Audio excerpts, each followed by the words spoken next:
What do ski wee wee mean? I don't know, bro. It just felt like it needed to be said. So if you enjoy ski wee wee, man, you know what I mean? You ain't gotta thank me. But listen, how y'all doing, chat? It's been a great blessed day. It's been a great blessed morning. It's like afternoon now. So it's been a great afternoon, chat. I ain't ate breakfast yet. So I'm about to whip me up some eggs, man. You know what I'm saying? We about to whip it in the bowl. And then after we whip it in the bowl, we finna dive into chapter 3, man. Y'all thought I was playing. I'm not playing with y'all, bro. You know what I'm saying? Even though I am equal to everybody in this community, I built this community brick by brick. So the fact that I'm the head of this community, I gotta lead by example. You feel me? If y'all don't see me reading the Bible, why y'all gonna read the Bible? You feel me? You know? So just to make sure we all getting fed, I'ma read the Bible with y'all. You know what I'm saying? We gonna read it. Actually, we gonna listen. Cause I don't know, bro. Every time I try to personally read the Bible, man, I either fall asleep or you just read. It's like you just reading it and don't know nothing that's going on. But it's cold in here.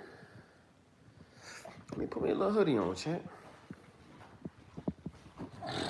Why can't he see looking like a that blame Panther or something? Okay, she got up. Never mind. That boy said he got a freak bit in the black truck trying to lift her skirt. Man. I can't listen. It's like, that's the only reason why that song is in my head, because that song is on my Instagram profile. So if y'all finish trying to sit here and, oh, he listening to my... No, sir. That is not what's going on. No, sir. I don't know what to do with my designer clothes, y'all. Like, I was in a mode to where I'm just like, bro, we about to throw all of it away. I sold my Chanel sneakers. Probably shouldn't have did that, but I can always get another pair. You feel me? So it's like, I don't know. It's like, I don't know, bro. I don't know. It's almost like Rick Chan Cruz. What up? Hello. That's how you spell hello? I hate MM too, bro. What? I hate MM too, bro.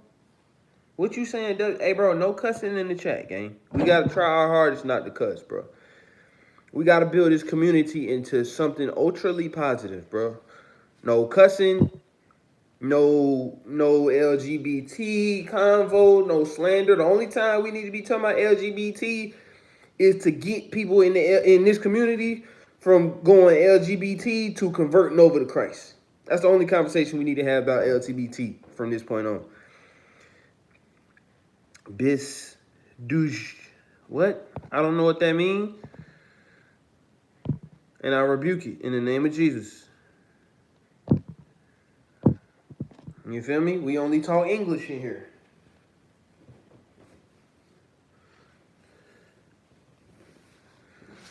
I ain't gonna lie, bro. You leave one more cuss word, I'm gonna have to time you out.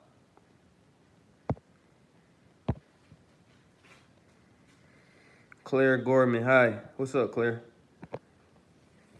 If you know how to spell bruh and WTF, that other language you just typed in, bro, get it up out of here, gang. We not doing that. You feel me? We gotta tighten up all the way, chat. This is war, bro. You know what I'm saying? You don't treat it like, you don't treat war like some casual stuff. This is war, chat. You feel me? We need to take our religion a whole lot more serious. Cause I'm doing this, bro. It's only gonna benefit us in the end. You know what I'm saying? The better you do on earth and the closer you are with your walk with God, it ain't gonna do nothing but benefit you. You feel me? You just gotta stay down long enough to experience the benefits. And then when this is all over, you gonna be glad that you took your faith more serious. Cause it's like, nigga, you gonna have the biggest, you gonna mess around and have the biggest mansion on the block, bro. If you just stay down and do what you gotta do. Shit though, yo, what up, bro? Yeah, man. So we not doing I gotta cut it, bro. I gotta cut all negativity, everything, bro. Like even down to the simplest stuff that people think don't matter, it matters, bro. So no cursing in the chat, bro. You know what I mean? And if you think I'm getting extra ultra lame, you ain't gotta be here. I'm not making nobody be here. But like, we gotta tighten up the ranks, chat. Not to accuse you, but are you using God for views? I would never use God for views, bro. You know what I'm saying? I never been that type of nigga. You know what I'm saying? If that was the case, if I was trying to get views, bro, then I would have sold my soul a couple days ago when I had the opportunities to do it. Like, I'm not doing this for views, bro. I'm doing this because I care about y'all as people. And I know that y'all is subscribed to me for a reason. If you don't look up to me, you probably taking whatever I'm saying seriously, or I inspire you in some type of way. So anybody in this community that I inspire, bro, I want to lead y'all in the right direction. You feel me? I want to go in the right direction. So everybody that's with me, I want y'all to go in the same direction I'm going in. And I know all about evil. So it's like, you know what I'm saying? Evil never leads to nothing good. It's all a trap. You feel me? So I will hope nobody think I'm trying to use God for views. I'm the one that be asking people if they use God for views. You know what I'm saying? But I at the same time, I understand it because it's so much, you feel me, fake Christian things going on in Christian communities, bro. You don't know what's what. You can't, you feel me? You can't really tell the difference. So I don't blame nobody for asking me if I'm using God for views, but you stay in this chat long enough, bro, you gonna figure out that's not the case. I'm not using God for views, bro. I'm telling y'all about God and the stuff that I'm experiencing and stuff that I'm learning and things that I'm finding out every day because, you know what I'm saying? It's important. You feel me? And I feel like if y'all don't hear it from me, everybody ain't walking around talking about Jesus Christ. So the people that's in my community, if y'all don't hear it from me, I feel like y'all might not hear it. And if you are hearing it somewhere else, you feel me, outside of me, then that's perfect. But to the people that have never heard about God and have never heard nobody talk about God in this way, that's what I'm doing it for, man. You feel me?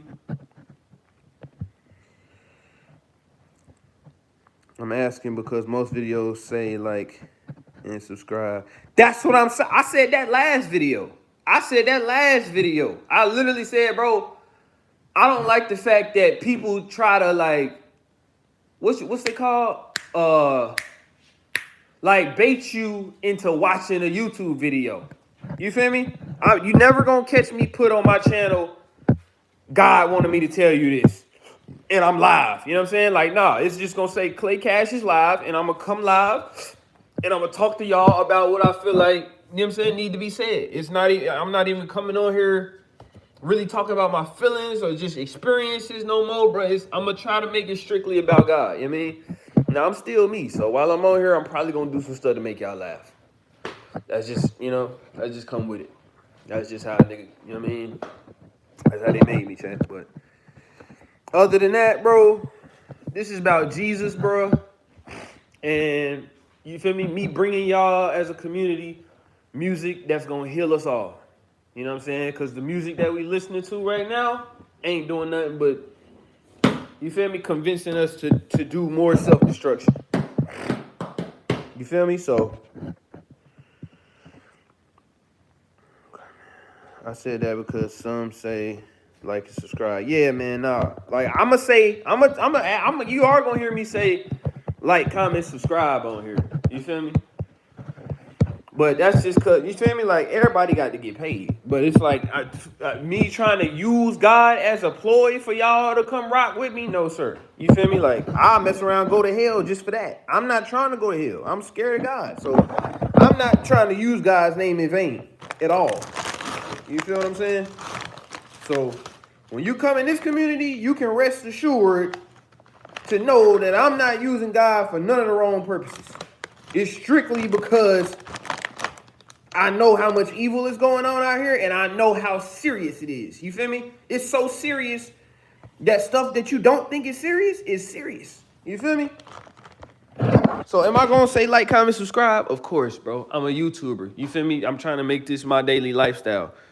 But am I gonna take advantage of real believers and real Christians that actually want to follow God and want to be in a community that's helping, you feel me, sharpen each other and uplift each other so we all can make it in and all have big old mansions? You feel me? I can leave my big old mansion and fly my helicopter to one of y'all mansions and we can kick it. You know what I'm saying? Like, that's what I want. And then I wouldn't do that to God because, like I said, chat, I personally want to hear from God. I'm not going to be able to hear from God. He's never going to speak to me directly if he can't trust me.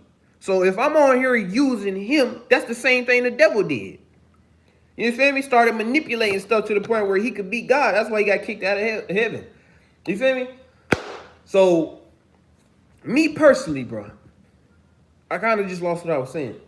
But, yeah, I'm pretty much what I'm trying to say, nigga. I'm not trying to manipulate nobody, you feel me, to get views and likes. Because it's not about views and likes. It's about putting God first. And if you put God first, he going to give you the views and likes. He going to provide everything you need for getting his word out. You feel me? And doing his will. You know what I'm saying? So, yeah, man.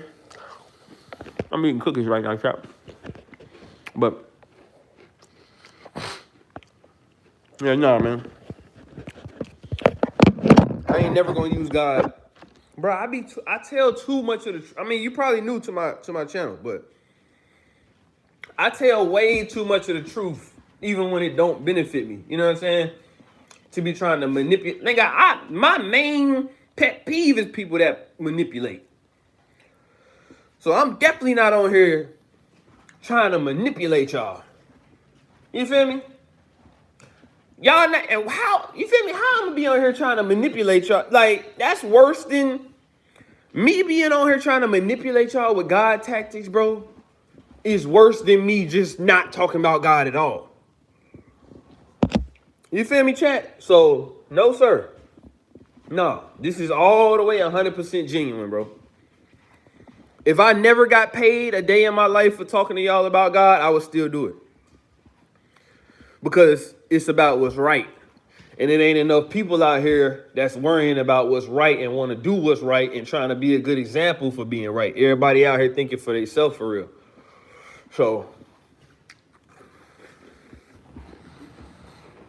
what's up, Joanna?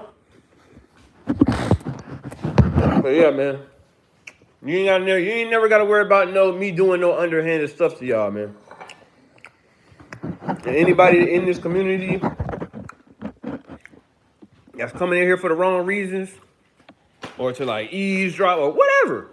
Actually, eavesdropping ain't bad because if you come in here to eavesdrop, all I'm going to be doing is talking about God. So you come in here to eavesdrop, you mess around and get saved.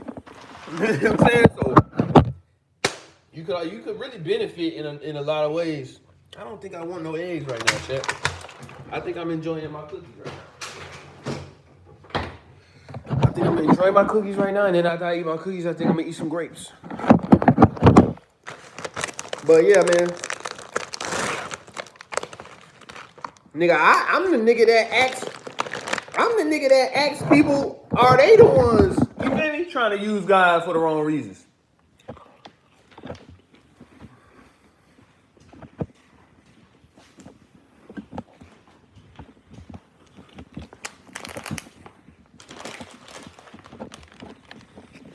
I was just asking. I was just talking about yesterday how I DM'd this nigga right here and asked him, was he doing that? The same thing you just asked me, Shado. I DM'd Bryce Crawford and asked him that. And the reason why I asked him that is because Every time the damn Bilzerian nigga started talking about, you feel me, the Jewish religion, it seemed like he kind of got like offended. You feel me? Or maybe he just didn't want to get in trouble with nobody. You feel me? Or maybe he just wanted to show the love of God and not talk about nobody in a derogatory way. But like, I don't know. You feel me?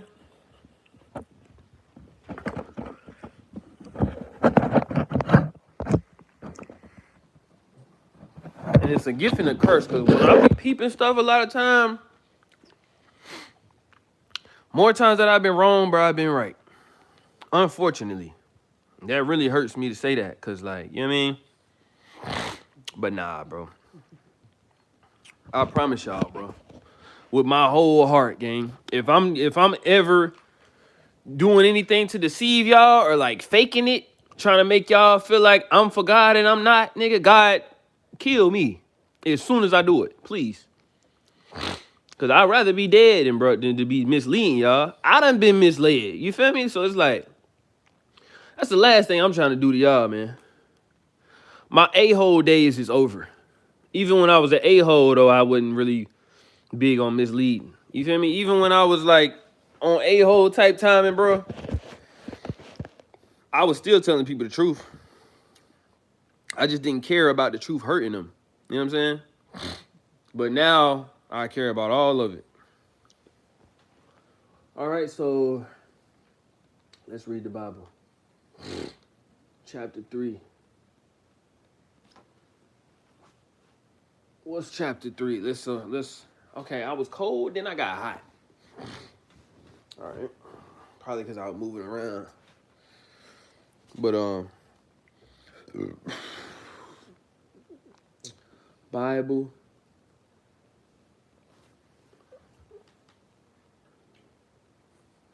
chapter 3. Full chapter.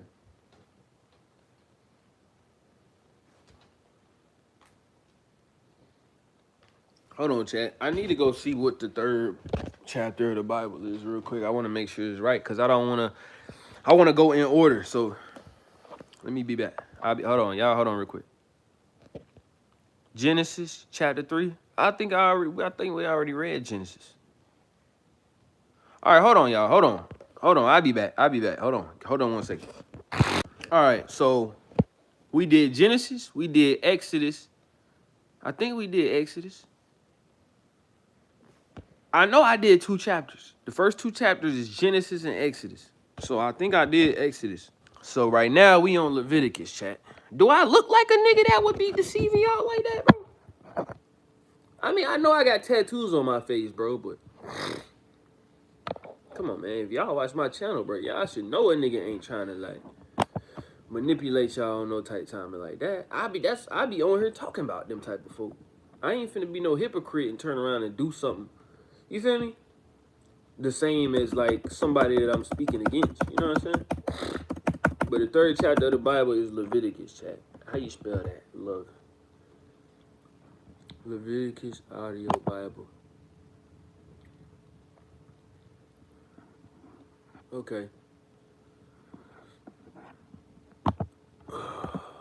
Full chapter.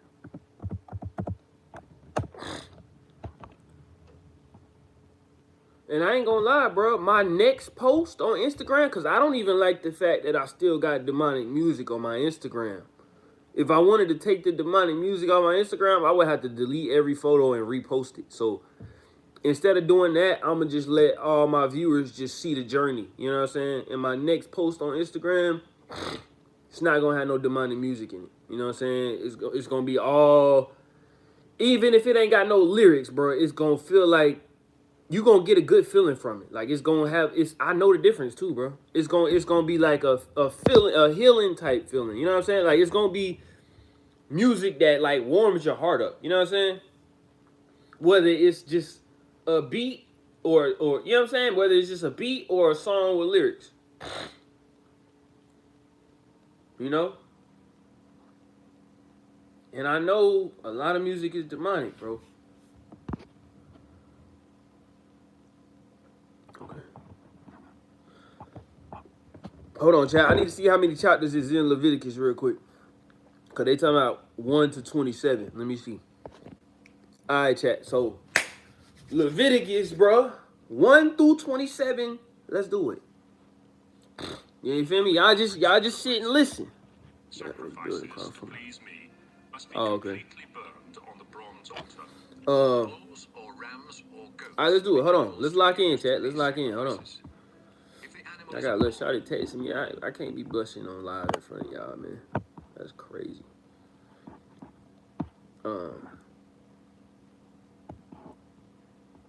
What the freak going on?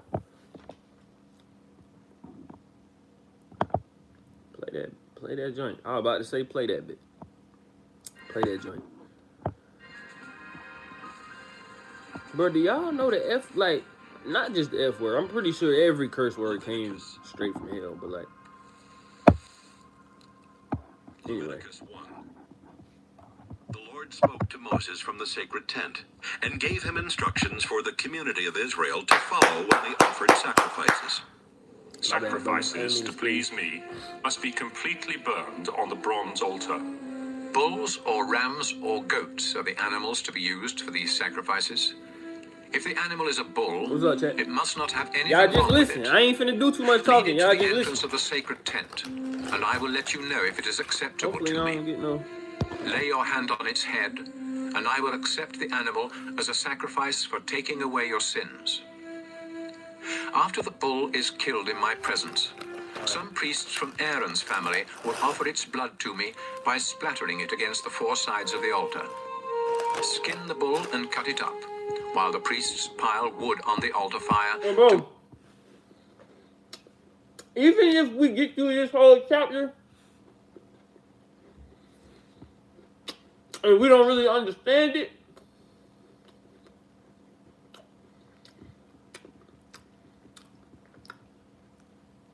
it's good to get it in your system. Like reading the Bible all the way through, it's good to get it in your system, because even if you read the Bible all the way through the first time and you don't understand it, it's still getting your spirit.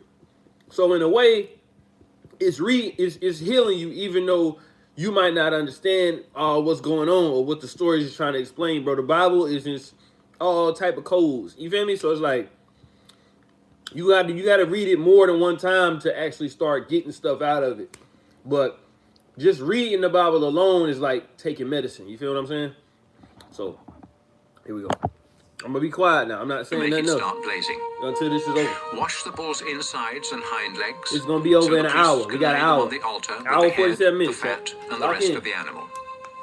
A priest will then send all of it up in smoke. I don't even want to be in the camera right now because I don't want y'all to look at me. I want y'all to just listen to the audio. If you sacrifice a ram or a goat, it must not have anything wrong with it. Lead the animal to the north side of the altar, where it is to be killed in my presence. Then some of the priests will splatter its blood against the four sides of the altar. Cut up the animal and wash its insides and hind legs. A priest will put these parts on the altar with the head, the fat, and the rest of the animal. Then he will send all of it up in smoke with a smell that pleases me. If you offer a bird for this kind of sacrifice, it must be a dove or a pigeon. A priest will take the bird to the bronze altar, where he will wring its neck and put its head on the fire. Then he will drain out its blood on one side of the altar, remove the bird's craw with what is in it, and throw them on the ash heap at the east side of the altar. Finally, he will take the bird by its wings, tear it partially open, and send it up in smoke with a smell that pleases me. Leviticus 2. When you offer sacrifices to give thanks to me, you must use only your finest flour. Put it in a dish, sprinkle olive oil and incense on the flour, and take it to the priests from Aaron's family. One of them will scoop up the incense together with a handful of the flour and oil. Then, to show that the whole offering belongs to me, the priest will lay this part on the bronze altar and send it up in smoke with a smell that pleases me. The rest of this sacrifice is for the priests. It is very holy. because it was offered to me. If you bake bread in an oven for this sacrifice, use only your finest flour, but without any yeast. You may make the flour into a loaf mixed with olive oil, or you may make it into thin wafers and brush them with oil. If you cook bread in a shallow pan for this sacrifice, use only your finest flour. Mix it with olive oil, but do not use any yeast. Then break the bread into small pieces and sprinkle them with oil. What are they? That's If what you I'm cook your saying. bread Like, in a I'm pan hearing with what a they lid talking on it, about. you must also use the finest flour. I'm mixed hearing exactly what they talking about. I'm reading right with them. But what are we, like, you feel what I'm saying? So I feel y'all. If you feel me, like, this is why I want to listen to the audio. Because, like, nigga, I'm still lost right now. But I just, you feel me? Right now, it's about just getting through the whole book. You feel me?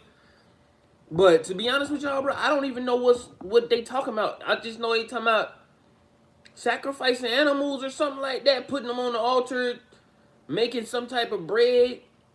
That's crazy that they talking about bread, because I just seen some white dude on Instagram, bro, talking about he made some ancient bread that was like from Christ's day. And this is exactly how he made it. They got the bread with the olive oil on it, no yeast. That's weird.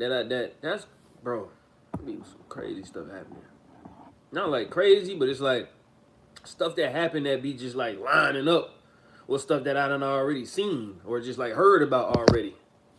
So I guess that's good, because that's like, you feel me? Confirmation.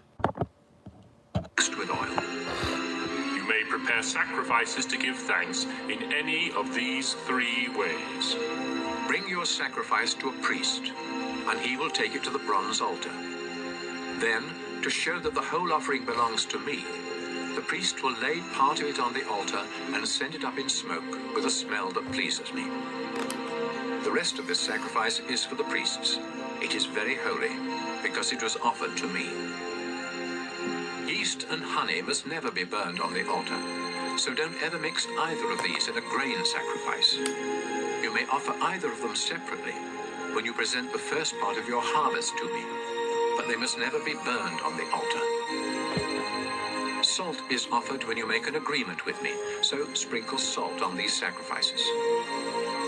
Freshly cut grain, either roasted or coarsely ground, must be used when you offer the first part of your grain harvest. You must mix in some olive oil and put incense on top, because this is a grain sacrifice. A priest will sprinkle all of the incense and some of the grain and oil on the altar, and send them up in smoke to show that the whole offering belongs to me. Who is me? Is this they talking about Jesus? Why is it sacrificing going on in the Bible? I ain't gonna worry about it right now, because I'm pretty sure it's a lot going on that gotta get broke down. So I'm not gonna. We just gonna listen. We just gonna listen, bro. When you offer sacrifices to ask my blessing, you may offer either a bull or a cow, but there must be nothing wrong with the animal. Lead it to the entrance of the sacred tent. Lay your hand on its head and have it killed there. A priest from Aaron's family will splatter its blood against the 4 sides of the altar. Offer all of the fat on the animal's insides, as well as the lower part of the liver and the 2 kidneys with their fat. Some of the priests will lay these pieces on the altar and send them up in smoke with a smell that pleases me, together with the sacrifice that is offered to please me. Instead of a bull or a cow, you may offer any sheep or goat that has nothing wrong with it. If you offer a sheep, you must present it to me at the entrance to the sacred tent. Lay your hand on its head and have it killed there. A priest will then splatter its blood against the 4 sides of the altar. Offer the fat on the tail, the tailbone, and the insides, as well as the lower part of the liver and the 2 kidneys with their fat. All right, side note. Just going. This ain't got nothing to do with the Bible, by the way. But like, I know I'm not the only one that be sitting down and like, I don't know, got to stretch my back out or something like that, or just like, I don't know. Anyway, it's irrelevant. One of the priests will lay these pieces on the altar and send them up in smoke as a food offering for me. If you offer a goat, you must also present it to me at the entrance to the sacred tent. Lay your hand on its head and have it killed there. A priest will then splatter its blood against the four sides of the altar. Offer all of the fat on the animal's insides, as well as the lower part of the liver and the two kidneys with their fat. One of the priests will put these pieces on the altar and send them up in smoke as a food offering with a smell that pleases me. All fat belongs to me. So you and your descendants must never eat any fat or any blood, not even in the privacy of your own homes. This law will never change. Leviticus 4. The Lord told Moses to say to the community of Israel, Offer a sacrifice to ask forgiveness when you sin by accidentally doing something I have told you not to do. When the high priest sins, he makes everyone else guilty too. And so he must sacrifice a young bull that has nothing wrong with it. The priest will lead the bull to the entrance of the sacred tent, lay his hand on its head and kill it there. He will take a bowl of the blood inside the tent, dip a finger in the blood, and sprinkle some of it 7 times towards the sacred chest behind the curtain. Then, in my presence, he will smear some of the blood on each of the 4 corners of the incense altar, before pouring out the rest at the foot of the bronze altar near the entrance to the tent. The priest will remove the fat from the bull, just as he does when he sacrifices a bull to ask my blessing. This includes the fat on the insides, as well as the lower part of the liver and the 2 kidneys with their fat. He will then send it all up in smoke. The skin and flesh of the bull, together with its legs, insides, and the food still in its stomach, are to be taken outside the camp and burned on a wood fire near the ash heap. When the nation of Israel disobeys me without meaning to, the whole nation is still guilty. Once you realize what has happened, you must sacrifice a young bull to ask my forgiveness. Lead the bull to the entrance of the sacred tent, where your tribal leaders will lay their hands on its head before having it killed in my presence. The priest will take a bowl of the animal's blood inside the sacred tent, dip a finger in the blood, and sprinkle some of it 7 times towards the sacred chest behind the curtain. Then, in my presence, he must smear some of the blood on each of the 4 corners of the incense altar, before pouring out the rest at the foot of the bronze altar near the entrance to the tent. After this, the priest will remove the fat from the bull and send it up in smoke on the altar. Finally, he will burn its remains outside the camp, just as he did with the other bull. By this sacrifice, the sin of the whole nation will be forgiven. Any Okay, tribal I'm leader starting who to disobeys understand. me without meaning to is still guilty. I'm starting to understand, chat. I'm starting to understand. I think all of these sacrifices was going on because Jesus didn't die on the cross yet. So this was the way that they had to get forgiveness for their sins before Jesus died on the cross. And that's why he died on the cross. Makes sense to me. I could be wrong. I feel like I'm right. We're going to keep going. As soon as the leader realizes what has happened, he must sacrifice a goat that has nothing wrong with it. This is a sacrifice for sin. So he will lay his hand on And the I ain't gonna animal's lie, I head remember, I before think my having it pastor killed said in that my yesterday. presence at the north side of the bronze altar.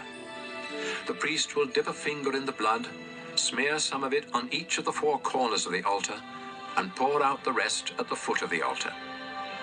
Then he must send all of the fat up in smoke, just as he does when a sacrifice is offered to ask my blessing. By this sacrifice, the leader's sin will be forgiven. When any of you ordinary people disobey me without meaning to, you are still guilty. As soon as you realize what you have done, you must sacrifice a female goat that has nothing wrong with it. Lead the goat to the north side of the bronze altar, and lay your hand on its head before having it killed. And that's why Then a priest will dip a finger in the blood. He will smear some... That's why sacrificing animals could be wrong now, because you don't have to do that for forgiveness. You feel me? All you gotta do is ask God for forgiveness now. So it's like people, I feel like people that sacrifice the animals these days is for another reason. Some of it on each of the 4 corners of the altar. And there's a lot of and religions pour that out I the feel rest at like the foot of the sacrifice altar. animals.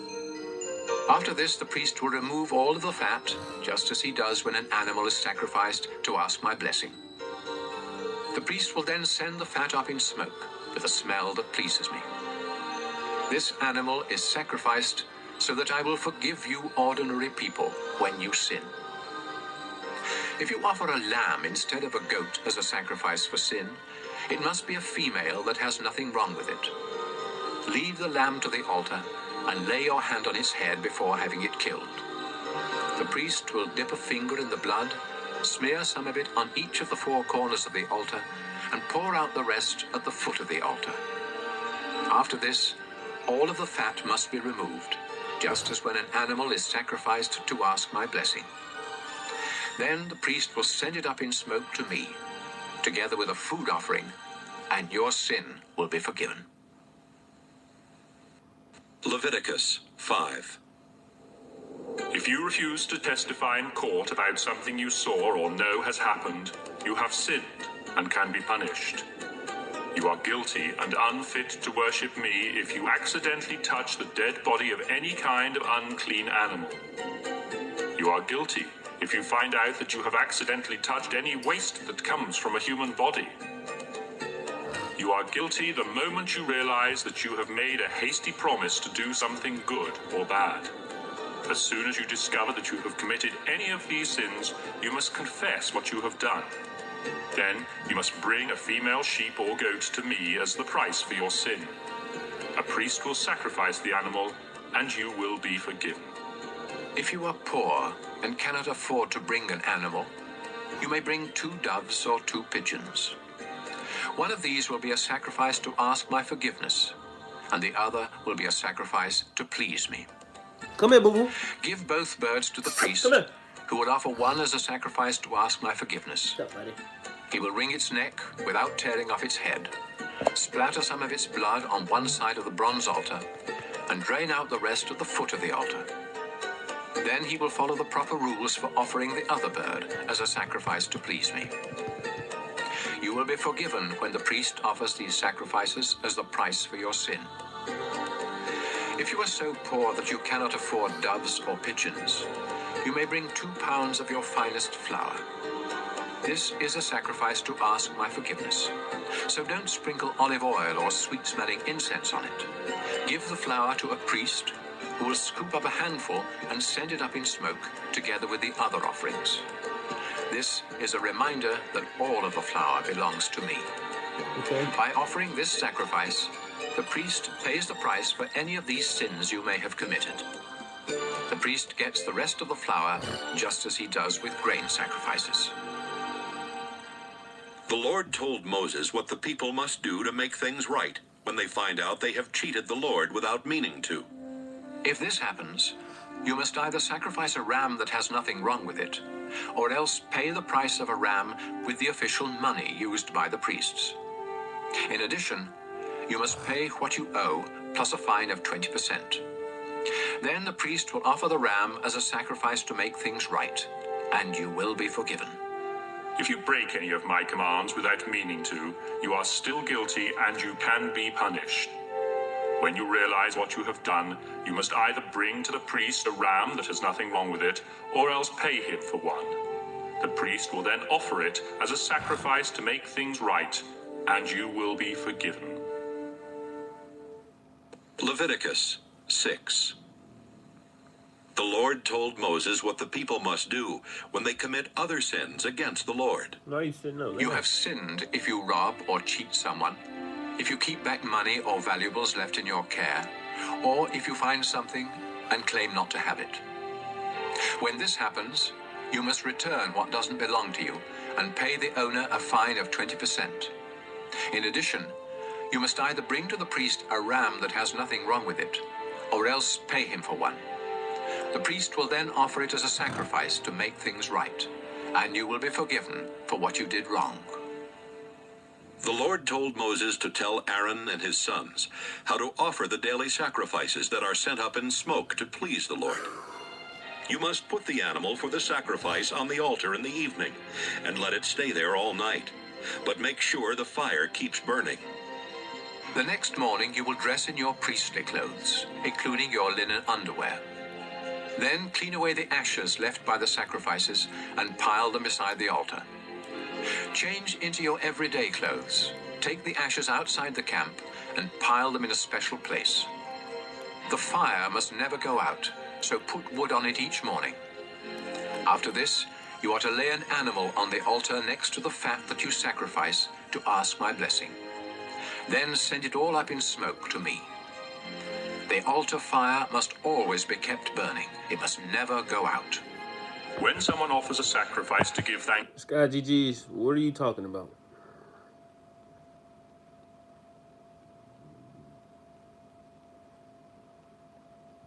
What are you talking about, Sky GG's?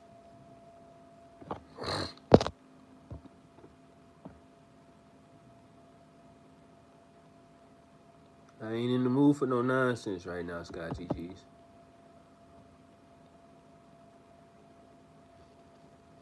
So you not coming in here with the right intentions, I'm gonna have to time you out.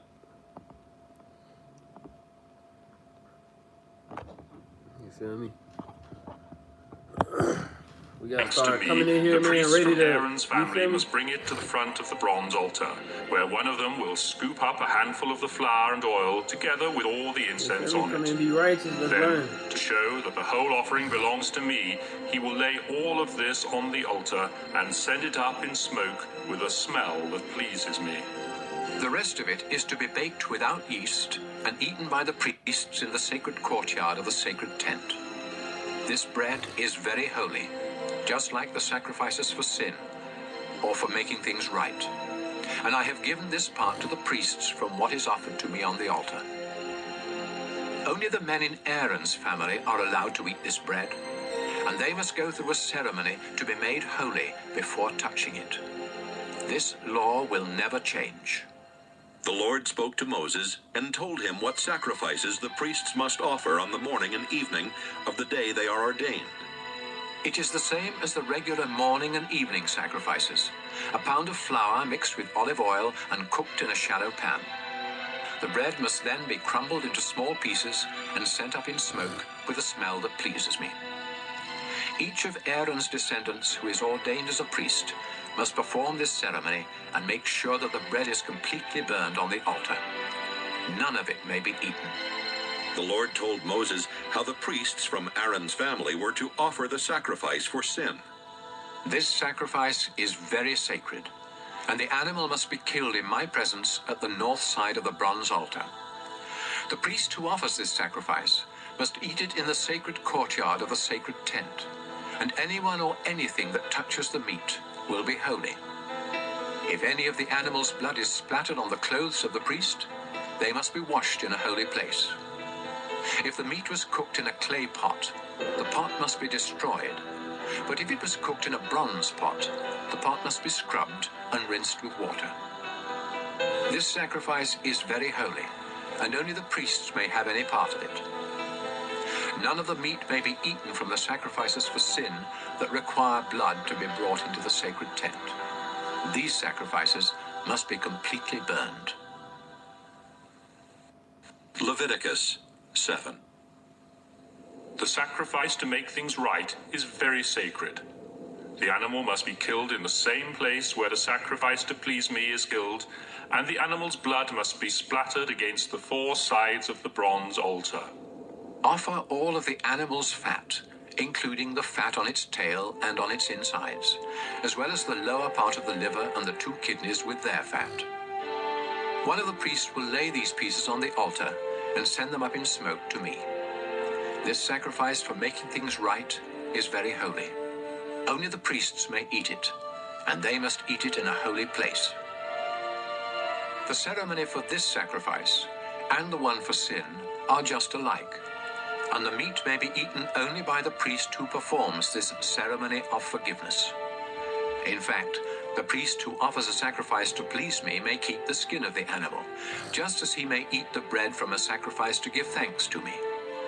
All other grain sacrifices, with or without olive oil in them, are to be divided equally among the priests of Aaron's family. Here are the instructions for offering a sacrifice to ask my blessing. If you offer it to give thanks, you must offer some bread together with it. Use the finest flour to make 3 kinds of bread without yeast, 2 in the form of loaves mixed with olive oil, and 1 in the form of thin wafers brushed with oil. You must also make some bread with yeast. Give me 1 loaf or wafer from each of these 4 kinds of bread, after which they will belong to the priest who splattered the blood against the bronze altar.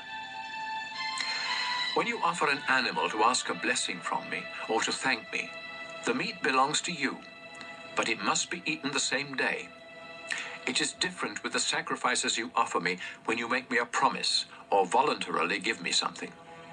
The meat from those sacrifices may be kept and eaten the next day, but any that is left must be destroyed. If you eat any after the 2nd day, your sacrifice will be useless and unacceptable, and you will be both disgusting and guilty. Don't eat any of the meat that touches something unclean. Instead, burn it.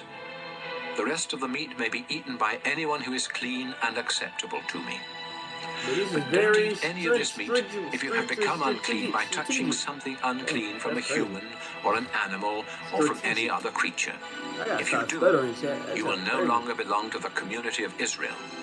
The Lord told Moses to say to the people, Don't eat the fat of cattle, sheep, or goats. If one of your animals dies or is killed by some wild animal, you may do anything with its fat except eat it. If you eat the fat of an animal that can be used as a sacrifice to me, you will no longer belong to the community of Israel. And no matter where you live, you must not eat the blood of any bird or animal, or you will no longer belong to the community of Israel. The Lord also told Moses to say to the people of Israel, If you want to offer a sacrifice to ask my blessing, you must bring the part to be burned and lay it on the bronze altar. But you must first lift up the choice ribs with their fat to show that the offering is dedicated to me. A priest from Aaron's family will then send the fat up in smoke, but the ribs belong to the priests. The upper joint of the right hind leg is for the priest who offers the blood and the fat of the animal. I have decided that the people of Israel must always give the choice ribs and the upper joint of the right hind leg to Aaron's descendants who have been ordained as priests to serve me. This law will never change. I am the Lord. These are the ceremonies for sacrifices to please the Lord, to give him thanks, and to ask his blessing or his forgiveness, as well as the ceremonies for those sacrifices that demand a payment, and for the sacrifices that are offered when priests are ordained. While Moses and the people of Israel were in the desert at Mount Sinai, the Lord commanded them to start offering these sacrifices. Leviticus 8.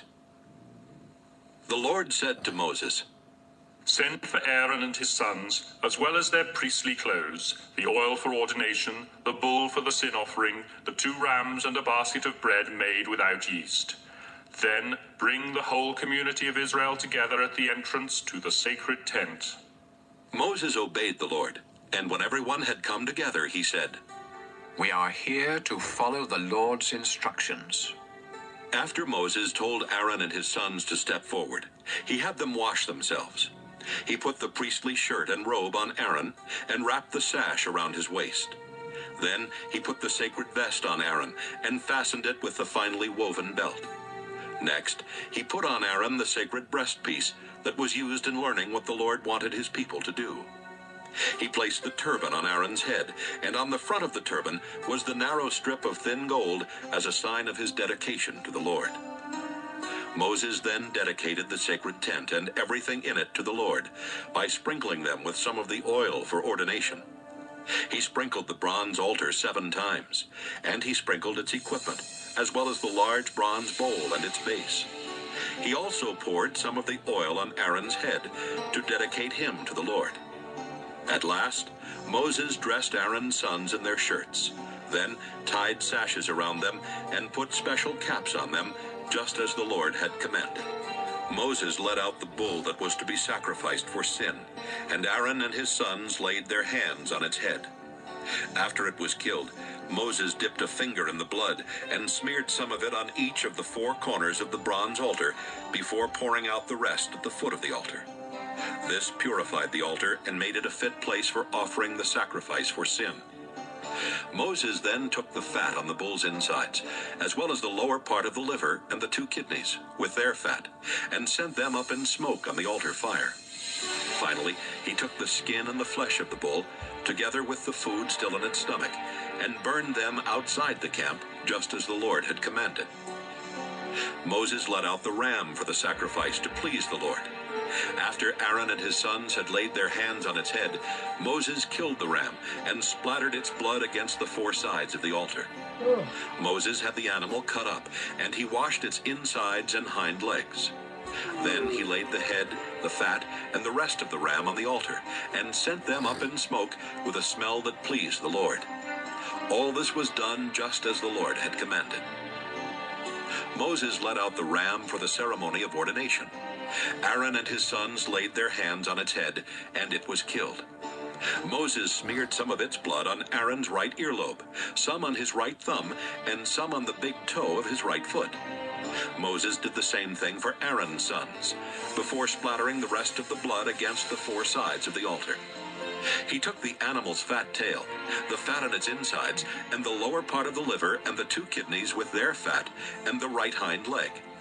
Then he took from a basket some of each of the 3 kinds of bread that had been made without yeast, and had been dedicated to the Lord. Moses placed the bread on top of the meat, and gave it all to Aaron and his sons, who lifted it up to show that it was dedicated to the Lord. After this, Moses placed it on the fires of the altar, and sent it up in smoke with a smell that pleased the Lord. This was part of the ordination ceremony. Moses lifted up the choice ribs of the ram to show that they were dedicated to the Lord. This was the part that the Lord had said Moses could have. Finally, Moses sprinkled the priestly clothes of Aaron and his sons with some of the oil for ordination, and with some of the blood from the altar. So Aaron and his sons, together with their priestly clothes, were dedicated to the Lord. Moses said to Aaron and his sons, The Lord told me that you must boil this meat at the entrance to the sacred tent, and eat it there with the bread. Burn what is left over, and stay near the entrance to the sacred tent until the ordination ceremony ends 7 days from now. We have obeyed the Lord in everything that has been done today, so that your sins may be forgiven. The Lord has told me that you must stay near the entrance to the tent for 7 days and nights, or else you will die. Aaron and his sons obeyed everything that the Lord had told Moses they must do. Leviticus 9. 8 days later, Moses called together Aaron, his sons, and Israel's leaders.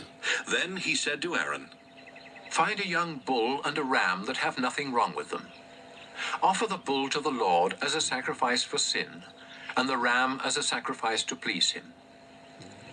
Tell the people of Israel that they must offer sacrifices as well.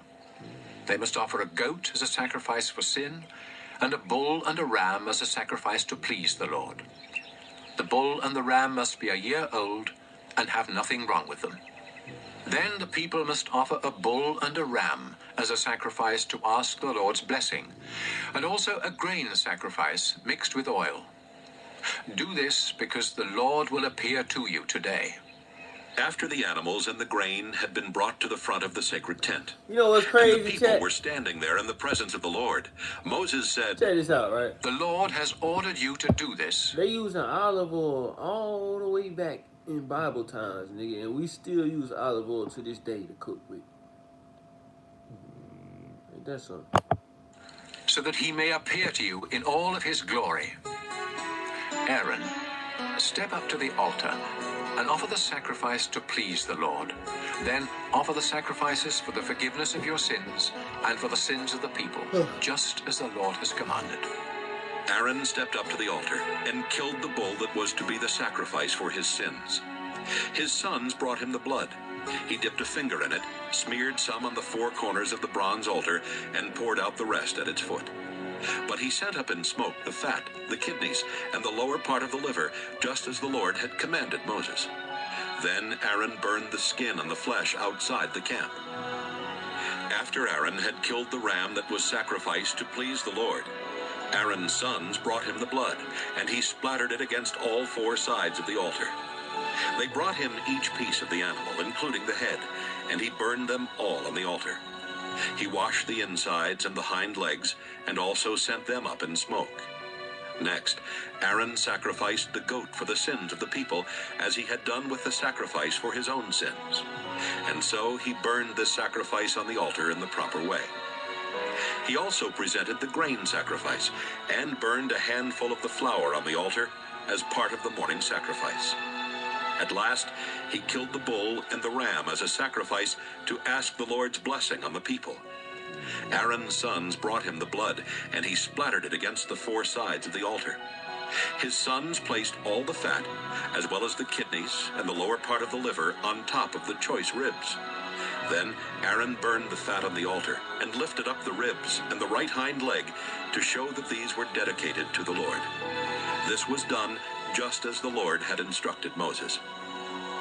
Aaron held out his hand and gave the people his blessing, before coming down from the bronze altar where he had offered the sacrifices. He and Moses went into the sacred tent, and when they came out, they gave the people their blessing. Then the Lord appeared to the people in all his glory. The Lord sent fiery flames that burned up everything on the altar, and when everyone saw this, they shouted and fell to their knees to worship the Lord. Where's the computer, bro? Leviticus 10.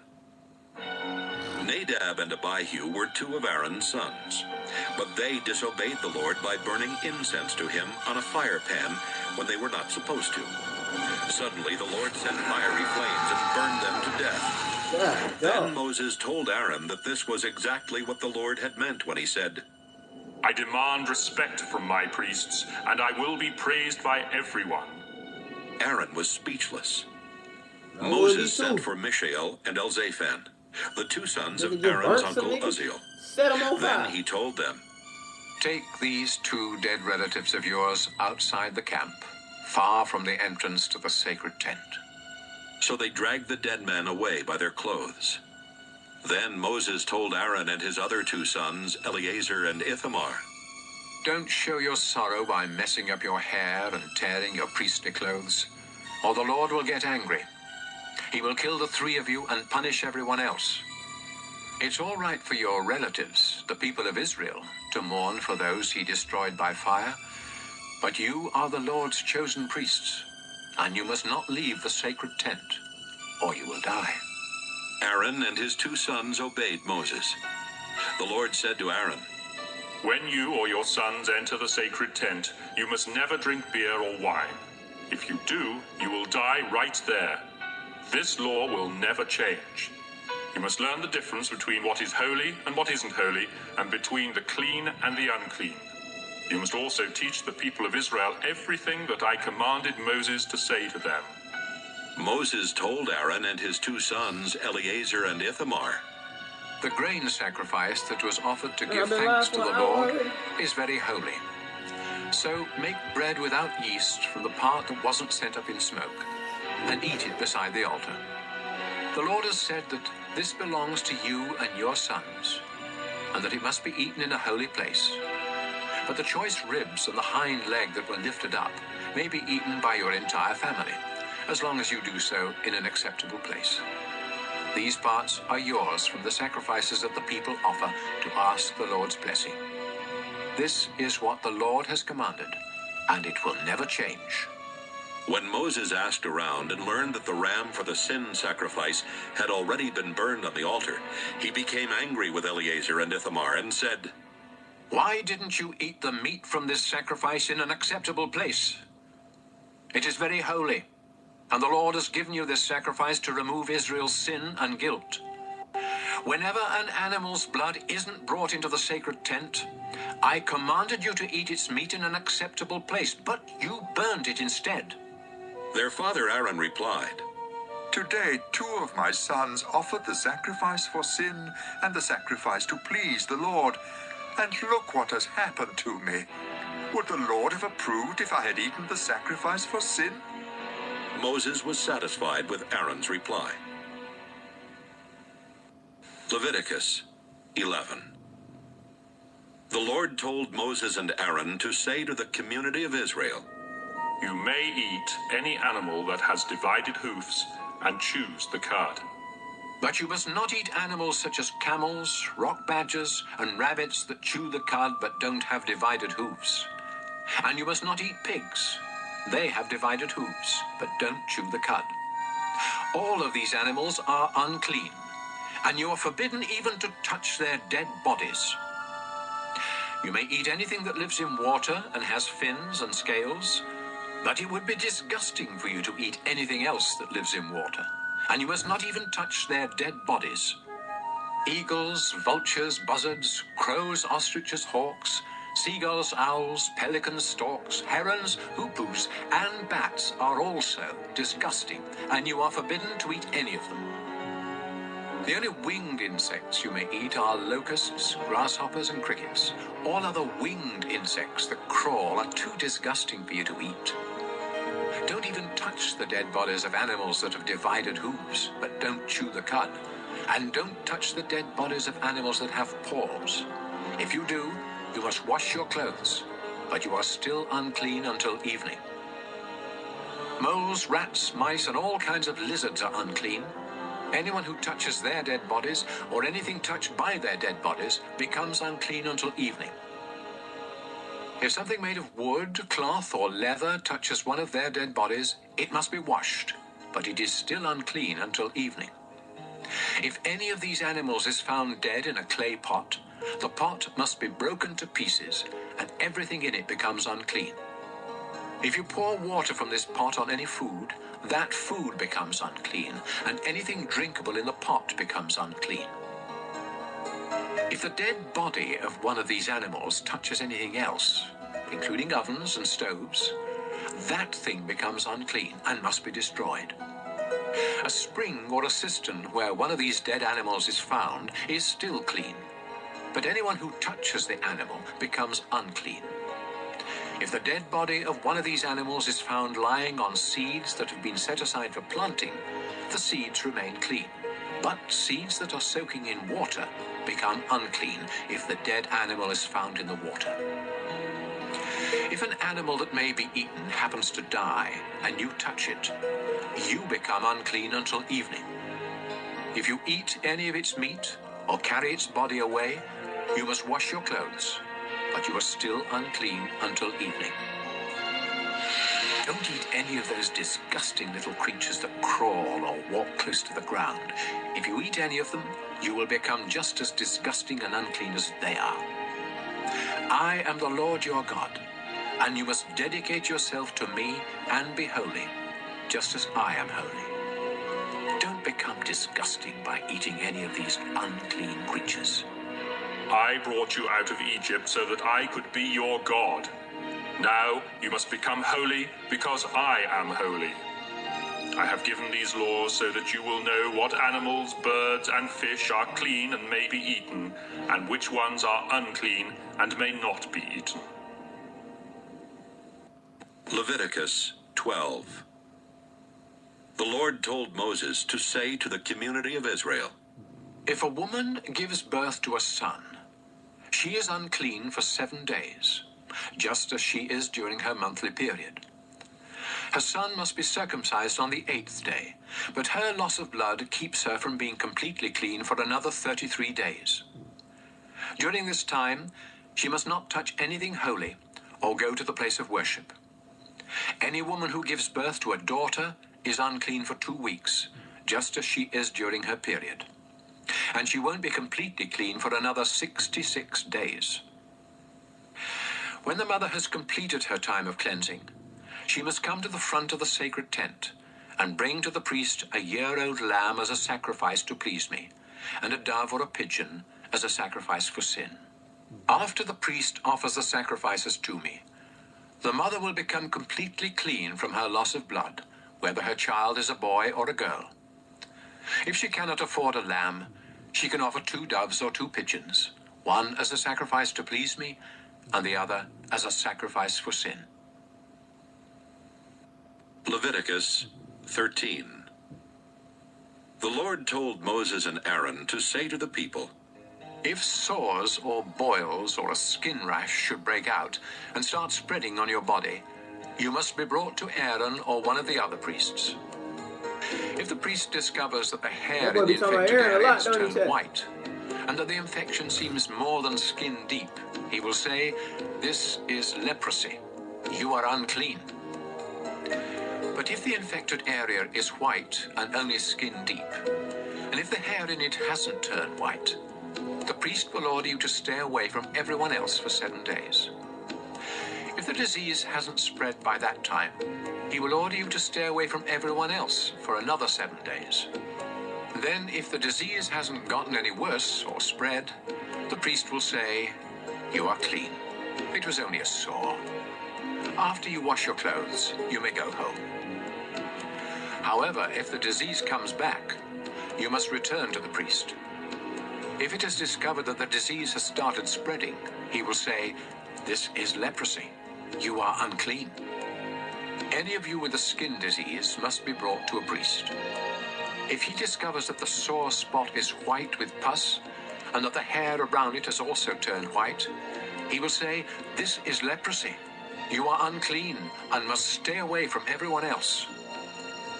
But if the disease has run its course, and only the scar remains, he will say, "You are clean." If the sores come back and turn white with pus, he will say, "This is leprosy. You are unclean." However, if the sores heal and only white spots remain, the priest will say, "You are now clean." If you have a sore that either swells or turns reddish white after it has healed, then you must show it to a priest.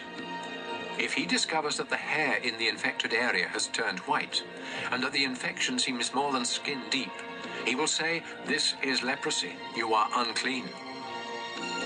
But if the white area is only on the surface of the skin and hasn't gotten any worse, and if the hair in it hasn't turned white, he will have you stay away from everyone else for 7 days. If the sore begins spreading during this time, the priest will say, "You are unclean because you have a disease." But if it doesn't spread and only a scar remains, he will say, "You are now clean." If you have a burn that gets infected and turns red or reddish white, a priest must examine it. Then, if he discovers that the hair in the infected area has turned white, and that the infection seems more than skin deep, he will say, "The burn has turned into leprosy, and you are unclean." But if the priest finds that the hair in the infected area hasn't turned white, and that the sore is only skin deep, and it is healing, he will have you stay away from everyone else for 7 days. On the 7th day, the priest will examine you again, and if the infection is spreading, he will say, "This is leprosy. You are unclean." However, if the infection hasn't spread and has begun to heal, and if only a scar remains, he will say, "Only a scar remains from the burn, and you are clean." If you have a sore on your head or chin, it must be examined by a priest. If the infection seems more than skin deep, and the hair in it has thinned out and lost its color, he will say, "This is leprosy. You are unclean." Maybe we need to bring priests back, On the chat, other instead hand, of doctors. if he discovers that the itchy spot is only skin deep, but that the hair still isn't healthy, he will order you to stay away from everyone else for 7 days. By that time, if the itch hasn't spread, if the hairs seem healthy, and if the itch is only skin deep, you must shave off the hairs around the infection, but not those on it. Then the priest will tell you to stay away from everyone else for another 7 days. By that time, if the itch hasn't spread and seems no more than skin deep, he will say, "You are clean. Now you must wash your clothes." Later, if the itch starts spreading, even though the hair is still healthy, the priest will say, "You are unclean." But if he thinks you are completely well, he will say, "You are clean." If white spots break out on your skin, but the priest discovers that it is only a rash, he will say, "You are clean." If you become bald on any part of your head, you are still clean. But if a priest discovers that a reddish white sore has broken out on the bald spot and looks like leprosy, he will say, "This is leprosy. You are unclean." If you ever have leprosy, you must tear your clothes, leave your hair uncombed, cover the lower part of your face, and go around shouting, "I'm unclean! I'm unclean!" As long as you have the disease, you are unclean and must live alone outside the camp. If a greenish or reddish spot appears anywhere on any of your clothing or on anything made of leather, you must let the priest examine the clothing or the leather. He will put it aside for 7 days. And if the mildew has spread in that time, he will say, "This is unclean because the mildew has spread." Then he will burn the clothing or the piece of leather. If the priest discovers that the mildew hasn't spread, he will tell you to wash the clothing or leather and put it aside for another 7 days, after which he will examine it again. If the spot hasn't spread, but is still greenish or reddish, the clothing or leather is unclean and must be burned. But if the spot has faded after being washed, he will tear away the spot. Later, if the spot reappears elsewhere on the clothing or the leather, you must burn it. Even if the spot completely disappears after being washed, it must be washed again before it is clean. These are the rules for deciding if clothing is clean or unclean after a spot appears on it. Leviticus 14.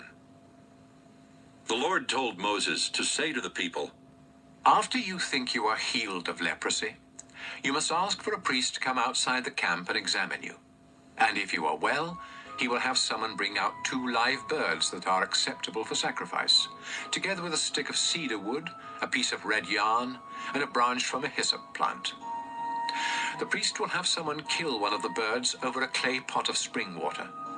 Then he will dip the other bird, the cedar, the red yarn, and the hyssop in the blood of the dead bird. Next, he will sprinkle you 7 times with the blood and say, "You are now clean." Finally, he will release the bird and let it fly away. After this, you must wash your clothes, shave your entire body, and take a bath before you are completely clean. You may move back into camp, but you must not enter your tent for 7 days. Then you must once again shave your head, face, and eyebrows, as well as the hair on the rest of your body. Finally, wash your clothes and take a bath, and you will be completely clean. On the 8th day, you must bring to the priest 2 rams and a year-old female lamb that have nothing wrong with them. Also bring a ½ pint of olive oil and 6 pounds of your finest flour mixed with oil. Then the priest will present you and your offerings to me at the entrance to my sacred tent. There he will offer one of the rams, together with a pint of oil, as a sacrifice to make things right. He will also lift them up to show that they are dedicated to me. This sacrifice is very holy. It belongs to the priest and must be killed in the same place where animals are killed as sacrifices for sins and as sacrifices to please me. The priest will smear some of the blood from this sacrifice on your right earlobe, some on your right thumb, and some on the big toe of your right foot. He will then pour some of the olive oil into the palm of his left hand, dip a finger of his right hand into the oil, and sprinkle some of it 7 times toward the sacred tent. Next, he will smear some of the oil on your right earlobe, some on your right thumb, and some on the big toe of your right foot, and pour the rest of the oil from his palm on your head.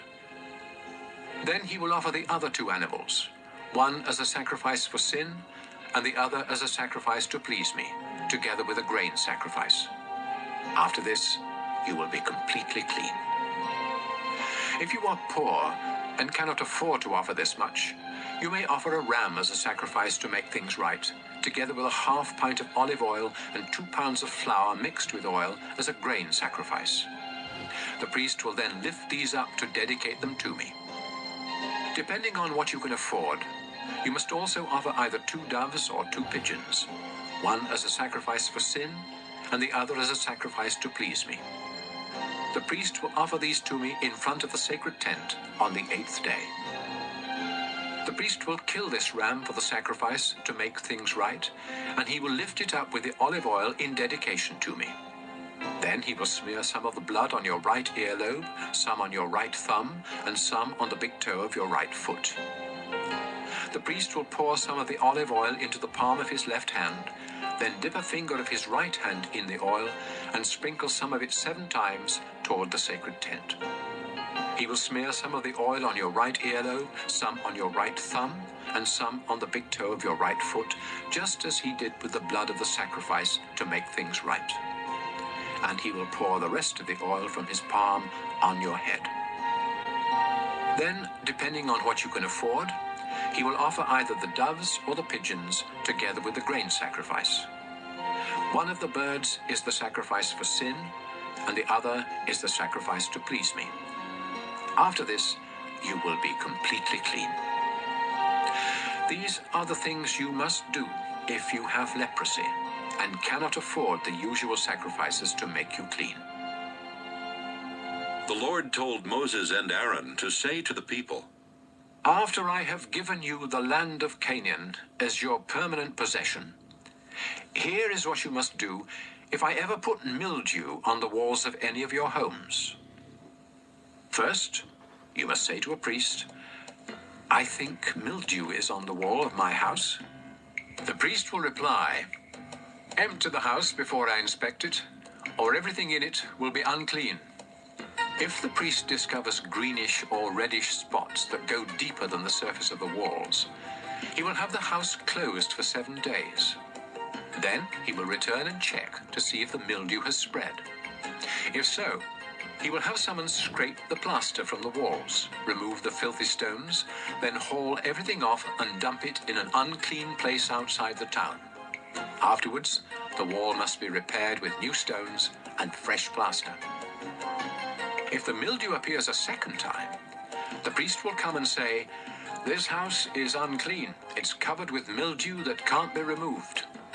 Then he will have the house torn down and every bit of wood, stone, and plaster hauled off to an unclean place outside the town. Meanwhile, if any of you entered the house while it was closed, you will be unclean until evening. And if you either slept or ate in the house, you must wash your clothes. On the other hand, if the priest discovers that mildew hasn't reappeared after the house was newly plastered, he will say, This house is clean. The mildew is gone. Then, to show that the house is now clean, he will get 2 birds, a stick of cedar wood, a piece of red yarn, and a branch from a hyssop plant, and bring them to the house. He will kill one of the birds over a clay pot of spring water, and let its blood drain into the pot. Then he will dip the cedar, the hyssop, the yarn, and the other bird into the mixture of blood and water. Next, he will sprinkle the house 7 times with the mixture. Then the house will be completely clean. Finally, he will release the bird and let it fly away, ending the ceremony for purifying the house. These are the things you must do if you discover that you are unclean because of an itch or a sore, or that your clothing or house is unclean because of mildew. Leviticus 15. The Lord told Moses and Aaron to say to the community of Israel, Any man with an infected penis is unclean, whether it is stopped up or keeps dripping. Anything that he rests on or sits on is also unclean. And if you touch either these or him, you must wash your clothes and take a bath, but you still remain unclean until evening. If you are spit on by the man, you must wash your clothes and take a bath, but you still remain unclean until evening. Any saddle or seat on which the man sits is unclean. And if you touch or carry either of these, you must wash your clothes and take a bath, but you will still remain unclean until evening. If the man touches you without first washing his hands, you must wash your clothes and take a bath, but you still remain unclean until evening. Any clay pot that he touches must be destroyed, and any wooden bowl that he touches must be washed. 7 days after the man gets well, he will be considered clean if he washes his clothes and takes a bath in spring water.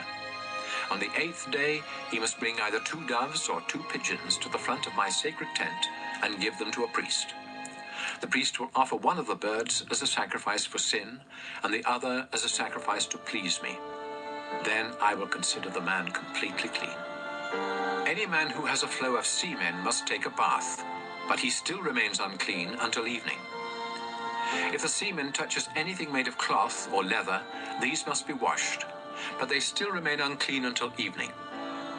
After having sex, both the man and the woman must take a bath. but they still remain unclean until evening. When a woman has her monthly period, she remains unclean for 7 days. And if you touch her, you must take a bath, but you remain unclean until evening. Anything that she rests on or sits on is also unclean. And if you touch either of these, you must wash your clothes and take a bath, but you still remain unclean until evening. Any man who has sex with her during this time becomes unclean for 7 days, and anything he rests on is also unclean. Any woman who has a flow of blood outside her regular monthly period is unclean until it stops, just as she is during her monthly period. Anything that she rests on or sits on during this time is also unclean, just as it would be during her period. If you touch either of these, you must wash your clothes and take a bath, but you still remain unclean until evening. 7 days after the woman gets well, she will be considered clean. On the 8th day, she must bring either 2 doves or 2 pigeons to the front of my sacred tent and give them to a priest. He will offer one of the birds as a sacrifice for sin, and the other as a sacrifice to please me. Then I will consider the woman completely clean. When any of you become unclean, you must stay away from the rest of the community of Israel. Otherwise, my sacred tent will become unclean, and the whole nation will die. These are the things you men must do if you become unclean because of an infected penis, or if you have a flow of semen. And these are the things you women must do when you become unclean either because of your monthly period or an unusual flow of blood. This is also what you men must do if you have sex with a woman who is unclean. Leviticus 16. 2 of Aaron's sons had already lost their lives for disobeying the Lord. So the Lord told Moses to say to Aaron, I, the Lord, appear in a cloud over the place of mercy on the sacred chest, which is behind the inside curtain of the sacred tent. And I warn you not to go there except at the proper time. Otherwise, you will die. Before entering this most holy place, you must offer a bull as a sacrifice for your sins and a ram as a sacrifice to please me. You will take a bath and put on the sacred linen clothes, including the underwear, the robe, the sash, and the turban. Then the community of Israel will bring you a ram and 2 goats, both of them males. The goats are to be used as sacrifices for sin, and the ram is to be used as a sacrifice to please me. Aaron, you must offer the bull as a sacrifice for forgiveness for your own sins and for the sins of your family. Then you will lead the 2 goats into my presence at the front of the sacred tent, where I will show you which goat will be sacrificed to me and which one will be sent into the desert to the demon Azazel. After you offer the first goat as a sacrifice for sin, the other one must be presented to me alive before you send it into the desert to take away the sins of the people. You must offer the bull as a sacrifice to ask forgiveness for your own sins and for the sins of your family. Then you will take a fire pan of live What up, coals chat? from the bronze altar, together with 2 handfuls of finely ground incense, into the most holy place. I'm kicking it with my There you will dog, chat. I had to present them tap to in me with y'all, by though. placing the Y'all incense probably on the thinking nigga ain't coals, listening. so that the place of mercy will be covered with a cloud of smoke. What up, bro? Do this, or you will die right there. Next, use a finger to sprinkle some of the blood on the place of mercy, which is on the lid of the sacred chest. Then sprinkle blood 7 times in front of the chest. Aaron, you must next sacrifice the goat for the sins of the people, and you must sprinkle its blood inside the most holy place, just as you did with the blood of the bull. By doing this, you will take away the sins that make both the most holy place and the people of Israel unclean. Do the same for the sacred tent, which is here among the people. Only you are allowed in the sacred tent from the time you enter until the time you come out. After leaving the tent, you will purify the bronze altar by smearing each of its 4 corners with some of the blood from the bull and from the goat. Use a finger to sprinkle the altar 7 times with the blood, and it will be completely clean from the sins of the people. After you have purified the most holy place, the sacred tent, and the bronze altar, you must bring the live goat to the front of the tent. There you will lay your hands on its head while confessing every sin the people have committed. And you will appoint someone to lead the goat into the desert so that it can take away their sins. Finally, this goat that carries the heavy burden of Israel's sins must be released deep in the desert. Aaron, after this, you must go inside the sacred tent, take a bath, put on your regular priestly clothes, and leave there the clothes you put on before entering the most holy place. Then you will come out and offer sacrifices to please me, and sacrifices for your sins and for the sins of the people. The fat from these sacrifices for sin must be sent up in smoke on the bronze altar. The one who led the goat into the desert and sent it off to the demon Azazel must take a bath and wash his clothes before coming back into camp. The remains of the bull and the goat whose blood was taken into the most holy place must be taken outside the camp and burned. And whoever does this must take a bath and change clothes before coming back into camp.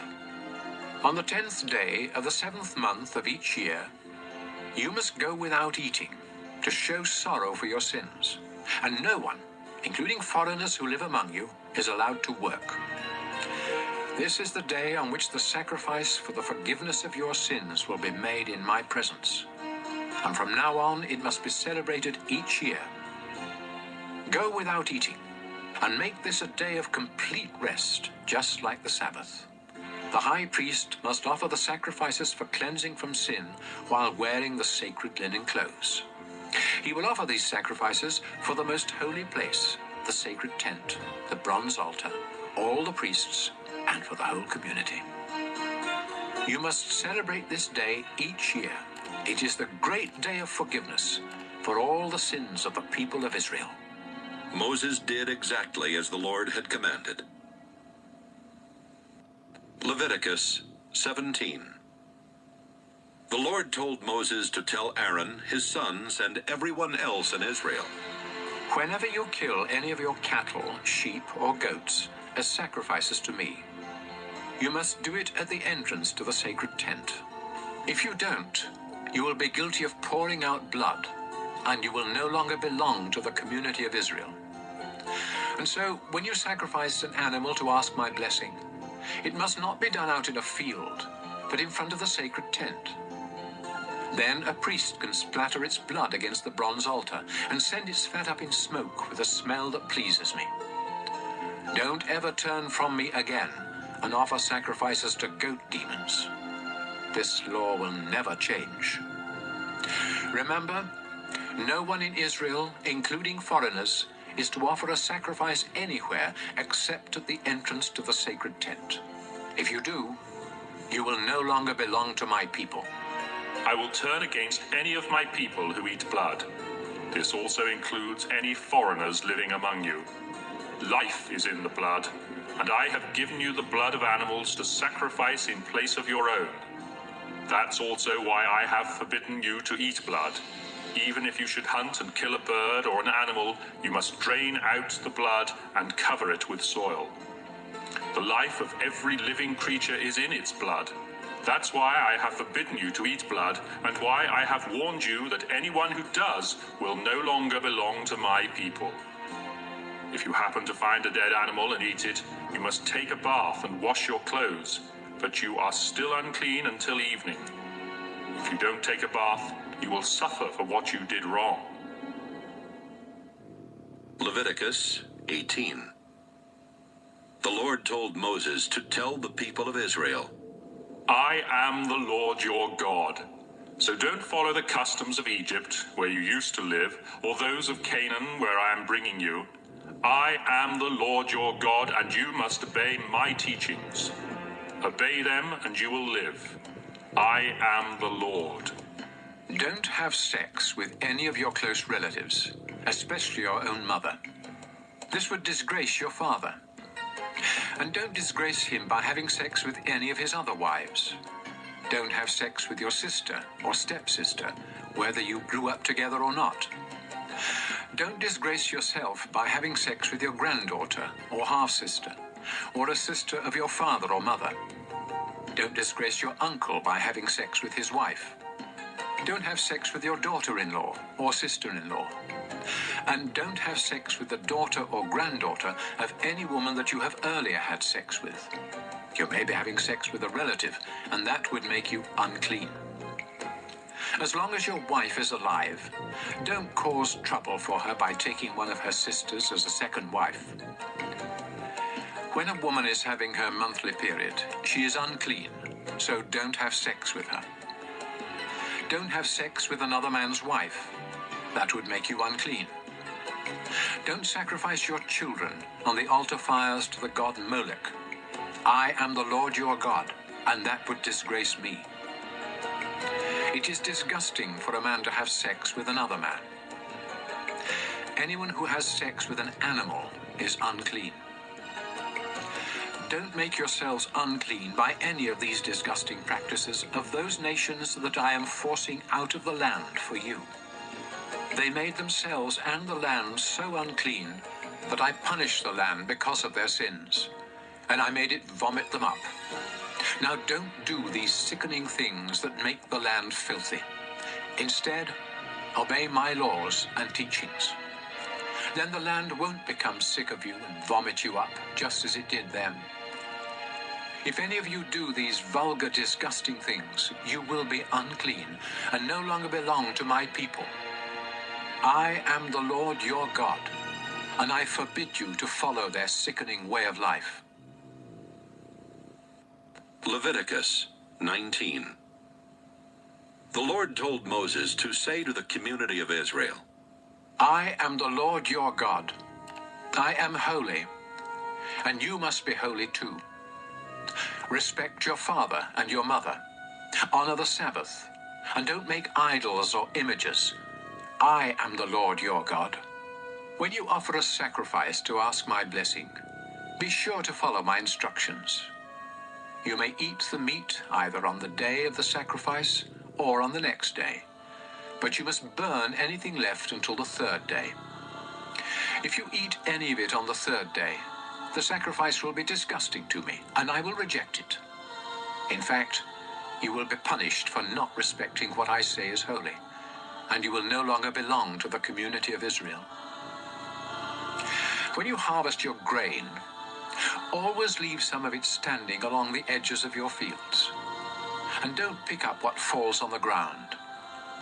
Don't strip your grapevines clean or gather the grapes that fall off the vines. Leave them for the poor and for those foreigners who live among you. I am the Lord your God. Do not steal or tell lies or cheat others.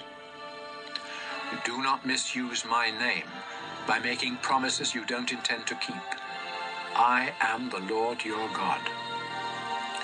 Do not steal anything or cheat anyone, and don't fail to pay your workers at the end of each day. I am the Lord your God, and I command you not to make fun of the deaf or to cause a blind person to stumble. Be fair, no matter who is on trial. Don't favor either the poor or the rich. Don't be a gossip, but never hesitate to speak up in court, especially if your testimony can save someone's life. Don't hold grudges. On the other hand, it's wrong not to correct someone who needs correcting. Stop being angry, and don't try to take revenge. I am the Lord, and I command you to love others as much as you love yourself. Breed your livestock animals only with animals of the same kind. And don't plant two kinds of seed in the same field, or wear clothes made of different kinds of material. If a man has What up, sex chat? with a slave We woman all who need is it, man. promised We in all need marriage it. to someone else, he must pay a fine, but they are not to be put to death. After all, she was still a slave at the time. The man must bring a ram to the entrance of the sacred tent and give it to a priest, who will then offer it as a sacrifice to me, so the man's sins will be forgiven. After you enter the land, You will plant fruit trees, but you are not to eat any of their fruit for the first 3 years. In the 4th year, the fruit must be set apart as an expression of thanks to me, the Lord God. Do this, and in the 5th year, those trees will produce an abundant harvest of fruit for you to eat. Don't eat the blood of any animal. Don't practice any kind of witchcraft. I forbid you to shave any part of your head or beard, or to cut and tattoo yourself as a way of worshipping the dead. Don't let your daughters serve as temple prostitutes. This would bring disgrace both to them and the land. I command you to respect the Sabbath and the place where I am worshipped. Don't make yourself disgusting to me by going to people who claim they can talk to the dead. I command you to show respect for older people and to obey me with fear and trembling. Don't mistreat any foreigners who live in your land. Instead, treat them as well as you treat citizens, and love them as much as you love yourself. Remember, you were once foreigners in the land of Egypt. I am the Lord your God. Use honest scales, and don't cheat when you weigh or measure anything. I am the Lord your God. I rescued you from Egypt, and I command you to obey my laws. Leviticus 20. The Almost there, Lord chat. told We almost Moses done. to say to the community of Israel, W Death stream, by man. stoning is Y'all the stand a penalty for W any if y'all citizens rocking or with me. foreigners in the country who sacrifice their children to the god Molech. They have disgraced both the place where I am worshipped and my holy name, and so I will turn against them and no longer let them belong to my people. Come here.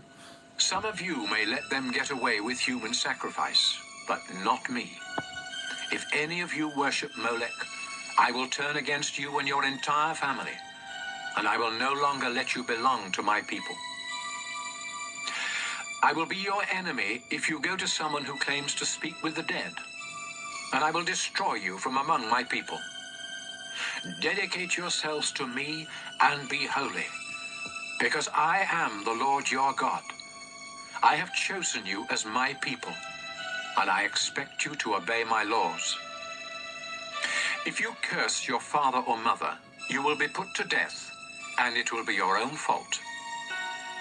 If any of you men have sex with another man's wife, both you and the woman will be put to death. Having sex with one of your father's wives disgraces him, so both you and the woman will be put to death just as you deserve. It isn't natural to have sex with your daughter-in-law, and both of you will be put to death just as you deserve.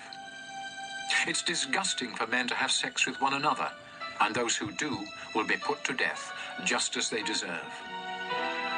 It isn't natural for a man to marry both a mother and her daughter, and so all 3 of them will be burned to death. If any of you have sex with an animal, both you and the animal will be put to death just as you deserve. If you marry one of your sisters, you will be punished, and the 2 of you will be disgraced by being openly forced out of the community. If you have sex with a woman during her monthly period, both you and the woman will be cut off from the people of Israel. The sisters of your father and mother are your own relatives, and you will be punished for having sex with any of them. If you have sex with your uncle's wife, neither you nor she will ever have any children. And if you marry your sister-in-law, neither of you will ever have any children. Obey my laws and teachings, or else the land I am giving you will become sick of you and throw you out. The nations I am chasing out did these disgusting things, and I hated them for it. So don't follow their example. I am the Lord your God, and I have promised you their land that is rich with milk and honey. I have chosen you to be different from other people. That's why you must make a difference between animals and birds that I have said are clean and unclean. This will keep you from becoming disgusting to me. I am the Lord, the holy God. You have been chosen to be my people, and so you must be holy too. If you claim to receive messages from the dead, you will be put to death by stoning, just as you deserve. Leviticus 21. The Lord gave Moses these instructions for Aaron's sons, the priests. Touching a dead body will make you unclean. So don't go near a dead relative, except your mother, father, son, daughter, brother, or an unmarried sister who has no husband to take care of her. Don't make yourself unclean by attending the funeral of someone related to you by marriage. Don't shave any part of your head, or trim your beard, or cut yourself, to show that you are mourning. I am the Lord your God, and I have chosen you alone to offer sacrifices of food to me on the altar. That's why you must keep yourselves holy. Don't marry a divorced woman, or a woman who has served as a temple prostitute. You are holy because I am holy. And so, you must be treated with proper respect, since you offer food sacrifices to me, the God of holiness. If any of you priests has a daughter who disgraces you by serving as a temple prostitute, she must be burned to death. If you are the high priest, you must not mess up your hair or tear your clothes in order to mourn for the dead. Don't make yourself unclean by going near a dead body, not even that of your own father or mother. If you leave the sacred place to attend a funeral, both you and the sacred place become unclean, because you are the high priest. If you are the high priest, you must marry only a virgin from your own tribe. Don't marry a divorced woman or any other woman who has already had sex, including a temple prostitute. In this way, your descendants will be qualified to serve me. Remember, I am the Lord, and I have chosen you. The Lord told Moses to say to Aaron, No descendant of yours can ever serve as my priest if he is blind or lame, if his face is disfigured, if one leg is shorter than the other, if either a foot or a hand is crippled, if he is a hunchback or a dwarf, if an eye or his skin is diseased, or if his testicles have been damaged. These men may not serve as my priests and burn sacrifices to me. They may eat the food offerings presented to me, but they may not enter the sacred place or serve me at the altar. Remember, I am the Lord, the one who makes a priest holy. Moses told all of this to Aaron, his sons, and the people of Israel. Leviticus 22. The Lord told Moses to say to Aaron and his sons, I am the Lord God, and I demand that you honor my holy name by showing proper respect for the offerings brought to me by the people of Israel. If any of you are unclean when you accept an offering for me, I will no longer let you serve as a priest. None of you may take part in the sacred meals while you have a skin disease or an infected penis, or after you have been near a dead body or have had a flow of semen, or if you have touched an unclean creature of any sort, including an unclean person. Once you are unclean, you must take a bath, but you still cannot eat any of the sacred food until evening. I command you not to eat anything that is killed by a wild animal or dies a natural death. This would make you unclean. Obey me, or you will die on duty for disgracing the place of worship. Remember, I am the Lord, the one who makes a priest holy. Only you priests and your families may eat the food offerings. These are too sacred for any of your servants. However, any slave that you own, including those born into your household, may eat this food. If your daughter marries someone who isn't a priest, she can no longer have any of this food. But if she returns to your home, either widowed or divorced, and has no children, she may join in the meal. Only members of a priestly family can eat this food, and anyone else who accidentally does so must pay for the food plus a fine of 20%. I warn you not to treat lightly the offerings that are brought by the people of Israel. Don't let them become guilty of eating this sacred food. Remember, I am the Lord, the one who makes these offerings holy. The Lord told Moses to tell Aaron and his sons and everyone else the rules for offering sacrifices. He said, The animals that are to be completely burned on the altar must have nothing wrong with them, or else I won't accept them. Bulls or rams or goats are the animals to be used for these sacrifices. When you offer a sacrifice to ask my blessing, there must be nothing wrong with the animal. This is true whether the sacrifice is part of a promise or something you do voluntarily. Don't offer an animal that is blind or injured, or that has an infection or a skin disease. If one of your cattle or lambs has a leg that is longer or shorter than the others, you may offer it voluntarily, but not as part of a promise. As long as you live in this land, don't offer an animal with injured testicles. And don't bring me animals you bought from a foreigner. I won't accept them, because they are no better than one that has something wrong with it. The Lord told Moses to say, Newborn cattle, sheep, or goats must remain with their mothers for 7 days. But on the 8th day, you may send them up in smoke to me, and I will accept the offering. Don't sacrifice a newborn animal and its mother on the same day. When you offer a sacrifice to give thanks to me, you must do it in a way that is acceptable. Eat all of the meat that same day, and don't save any for the next day. I am the Lord your God. Obey my laws and teachings. I am the Lord. I demand respect from the people of Israel, so don't disgrace my holy name. Remember, I am the one who chose you to be priests and rescued all of you from Egypt, so that I would be your Lord. Leviticus 23. The Lord told Moses to say to the community of Israel, I have chosen certain times for you to come together and worship me. You have 6 days when you can do your work, but the 7th day of each week is holy because it belongs to me. No matter where you live, you must rest on the Sabbath and come together for worship. This law will never change. Passover is another time when you must come together to worship me. And it must be celebrated on the evening of the 14th day of the first month of each year.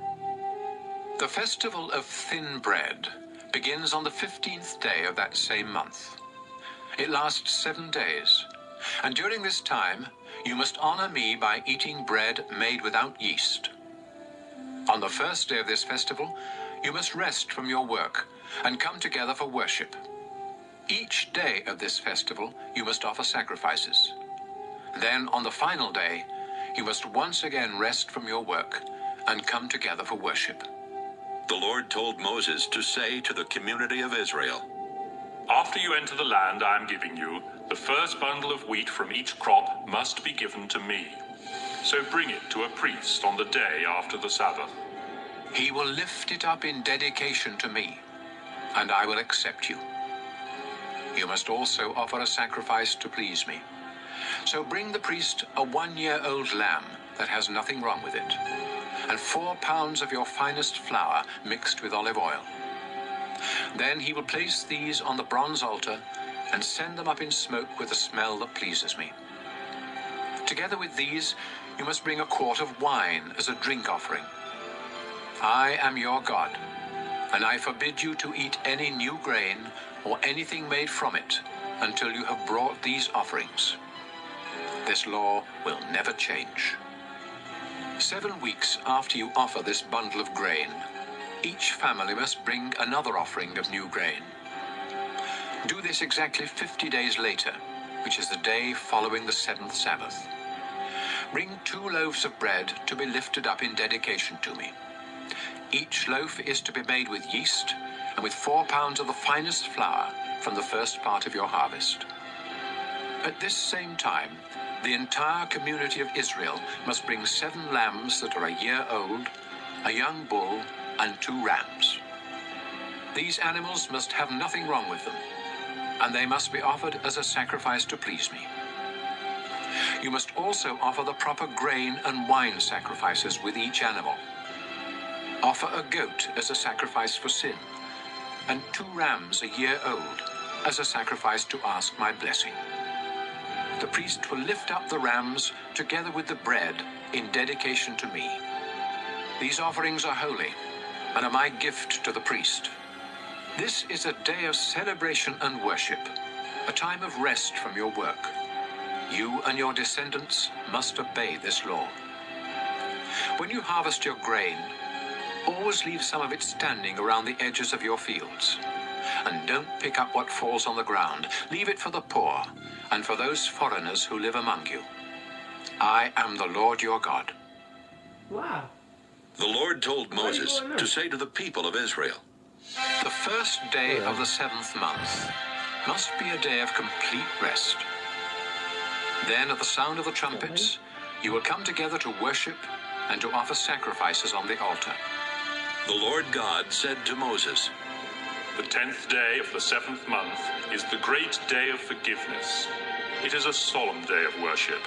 Everyone must go without eating to show sorrow for their sins, and sacrifices must be burned. No one is to work on that day.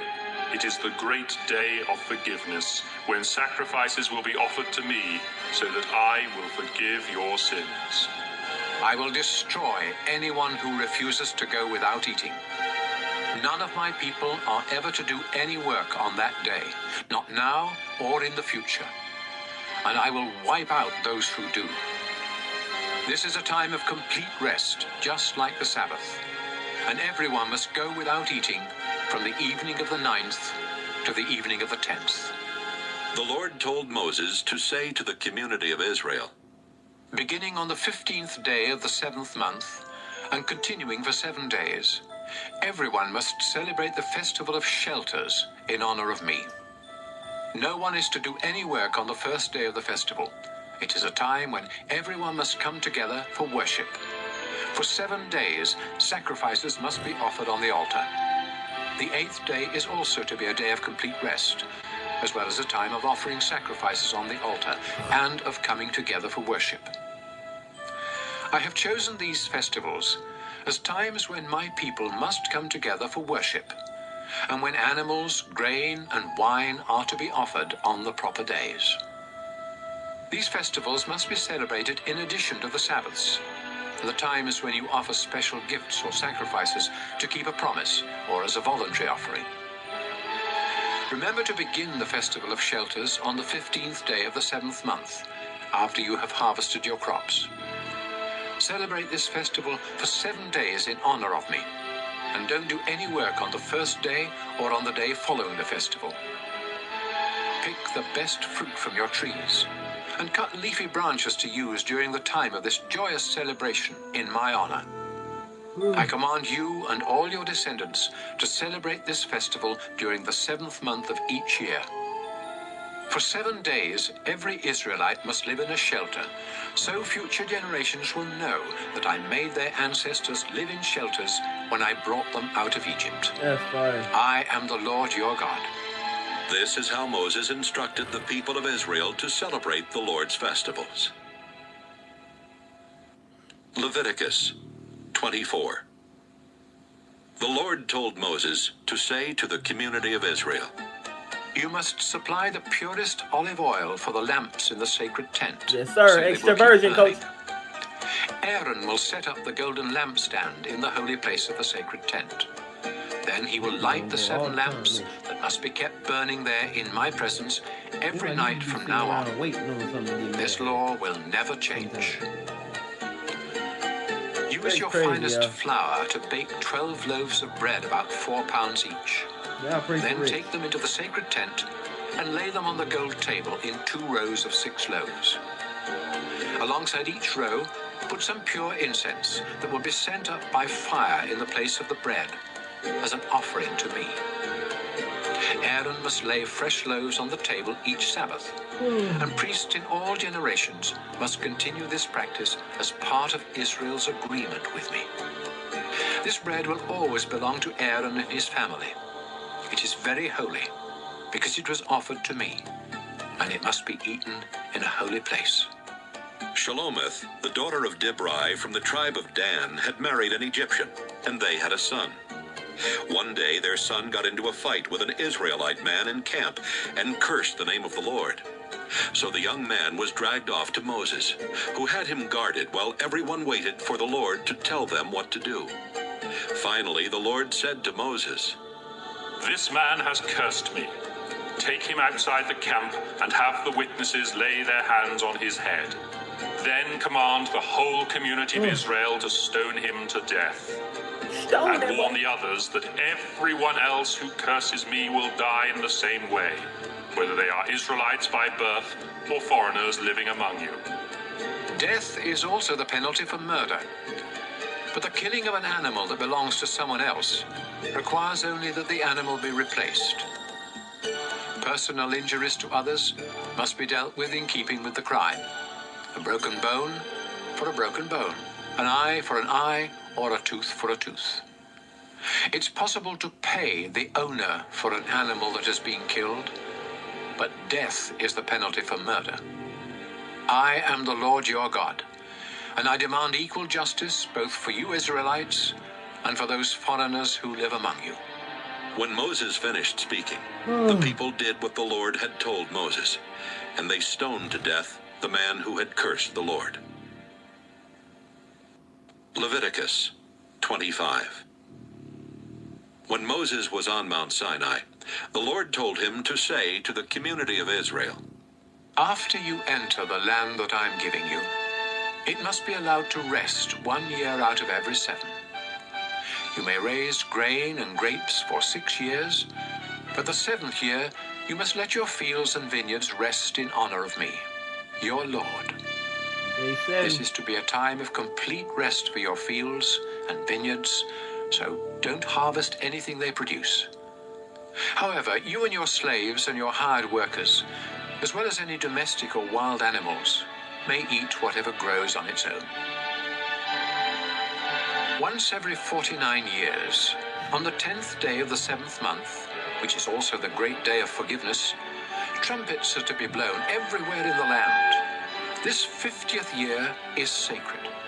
It is a time of freedom and of celebration when everyone will receive back their original property and slaves will return home to their families. This is a year of complete celebration, so don't plant any seed or harvest what your fields or vineyards produce. In this time of sacred celebration, you may eat only what grows on its own. During this year, all property must go back to its original owner. So when you buy or sell farmland, the price is to be determined by the number of crops it can produce before the next year of celebration. Don't try to cheat. If it is a long time before the next year of celebration, the price will be higher because what is really being sold are the crops that the land can produce. I am the Lord your God, so obey me and don't cheat anyone. If you obey my laws and teachings, you will live safely in the land and enjoy its abundant crops. Don't ever worry about what you will eat during the 7th year when you are forbidden to plant or harvest.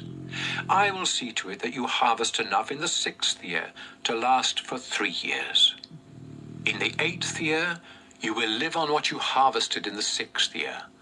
But in the 9th year, you will eat what you plant and harvest in the 8th year. No land may be permanently bought or sold. It all belongs to me. It isn't your land, and you only live there for a little while. When property is being sold, the original owner must be given the first chance to buy it. If any of you Israelites become so poor that you are forced to sell your property, your closest relative must buy it back, if that relative... My bad, chat. We back, man. I tried to get to my phone before it died. Clearly, I ain't do it.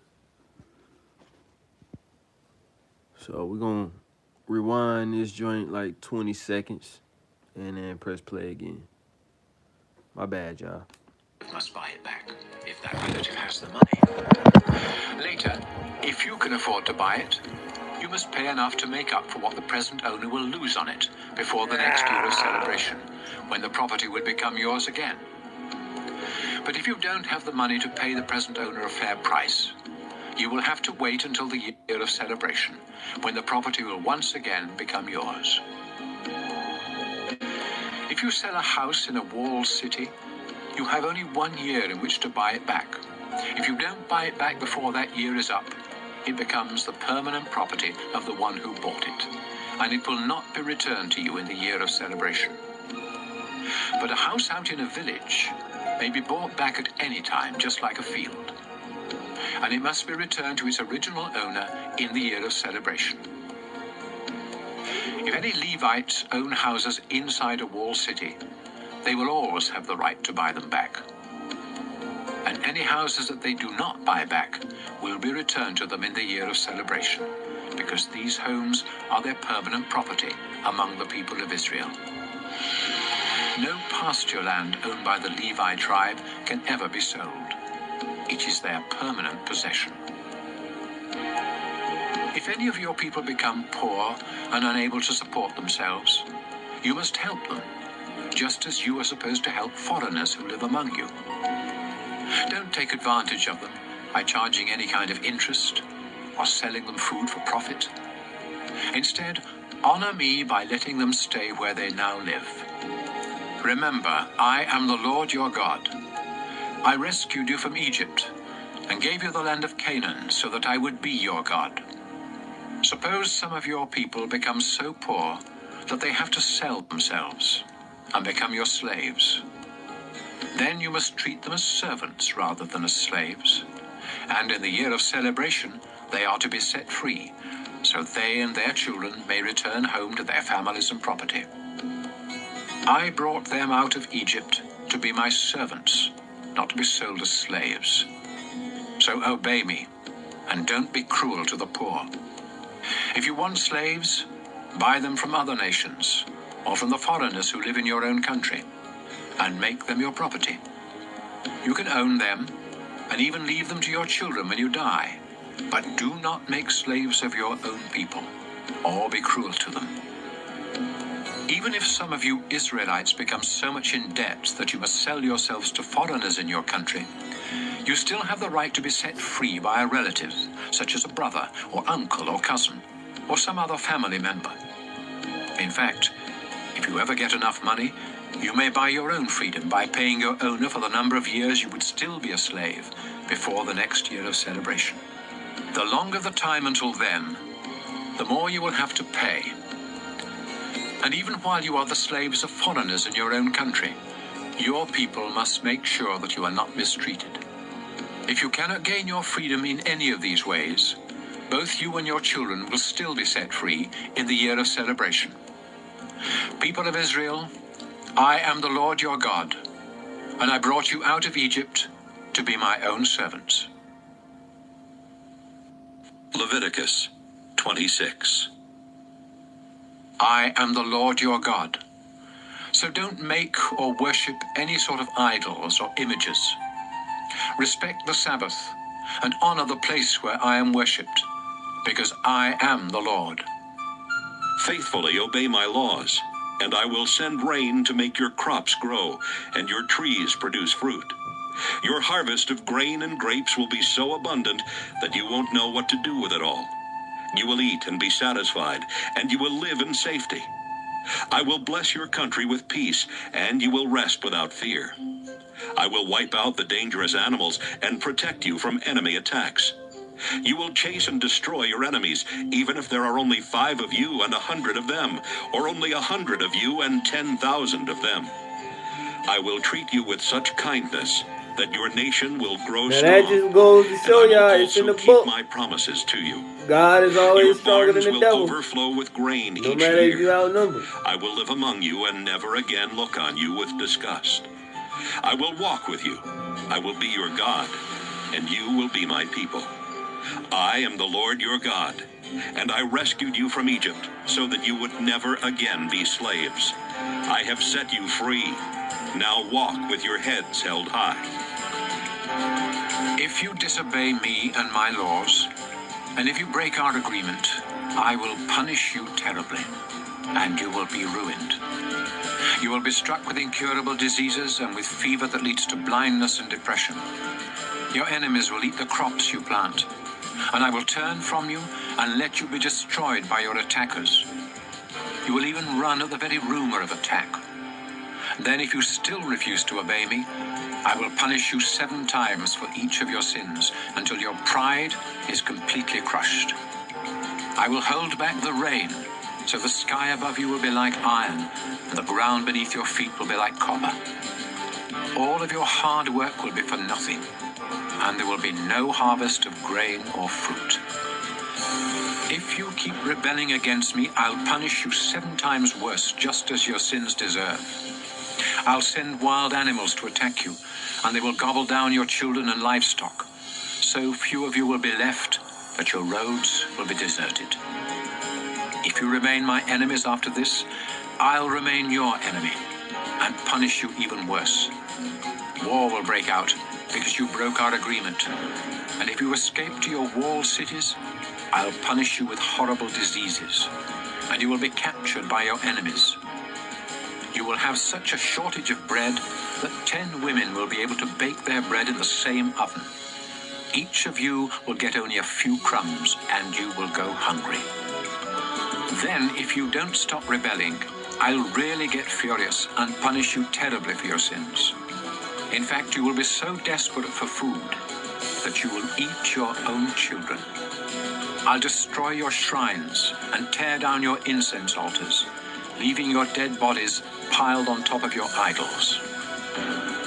And you will be disgusting to me. I'll wipe out your towns and your places of worship, and will no longer be pleased with the smell of your sacrifices. Your land will become so desolate that even your enemies who settle there will be shocked when they see it. After I destroy your towns and ruin your land with war, I'll scatter you among the nations. While you are prisoners in foreign lands, your own land will enjoy years of rest and refreshment, as it should have done each 7th year when you lived there. In the land of your enemies, you will tremble at the rustle of a leaf, as though it were a sword. And you will become so weak that you will stumble and fall over each other, even when no one is chasing you. Many of you will die in foreign lands, and others of you will waste away in sorrow as a result of your sins and the sins of your ancestors.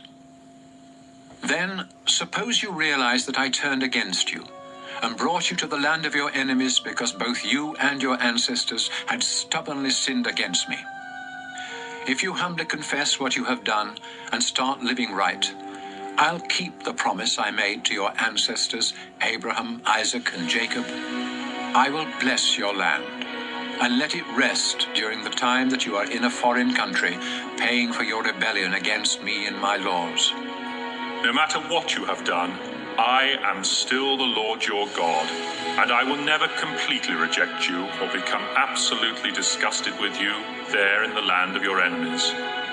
While nations watched, I rescued your ancestors from Egypt so that I would be their God. Yes, I am your Lord, and I will never forget our agreement.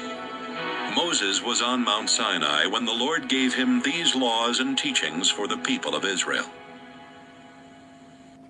Leviticus 27.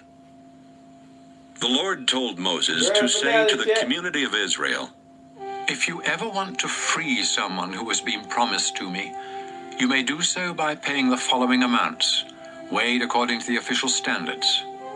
50 pieces of silver for men ages 20 to 60, and 30 pieces for women. 20 pieces of silver for young men ages 5 to 20, and 10 pieces for young women.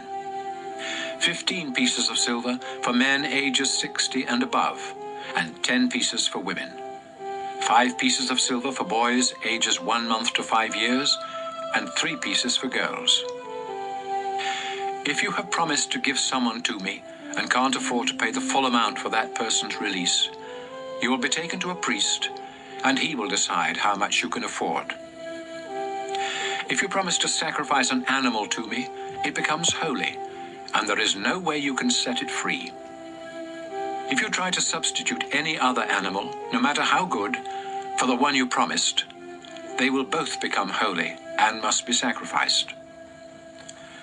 Donkeys are unfit for sacrifice. So if you promise me a donkey, you must bring it to the priest and let him determine its value. But if you want to buy it back, you must pay an additional 20%.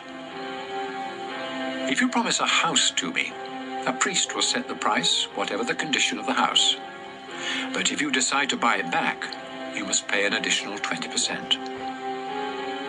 If you promise part of your family's land to me, its value must be determined by the bushels of seed needed to plant the land, and the rate will be 10 pieces of silver for every bushel of seed. If this promise is made in the year of celebration, the land will be valued at the full price. But any time after that, the price will be figured according to the number of years before the next year of celebration. If you decide to buy back the land, you must pay the price plus an additional 20%, but you cannot buy it back once someone else has bought it. When the year of celebration comes, the land becomes holy because it belongs to me, and it will be given to the priests.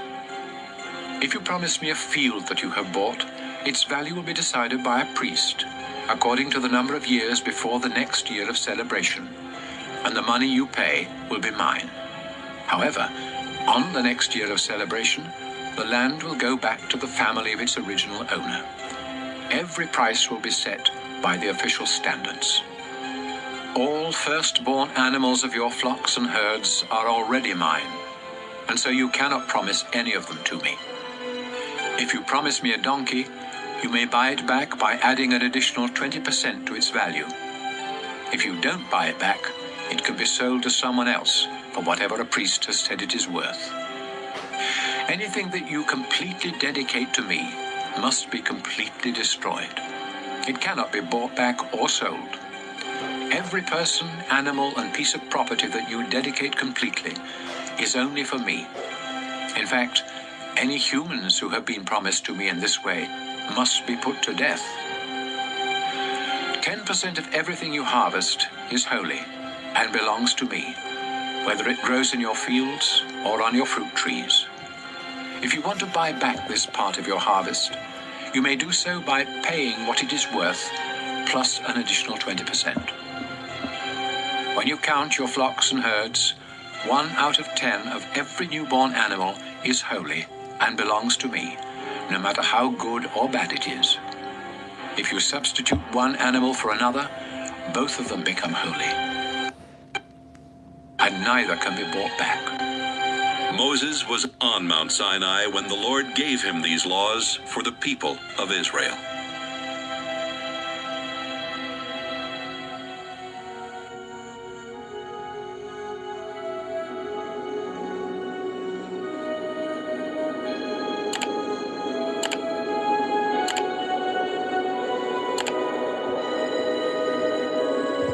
Beautiful chat. Dynamite. Cut and print.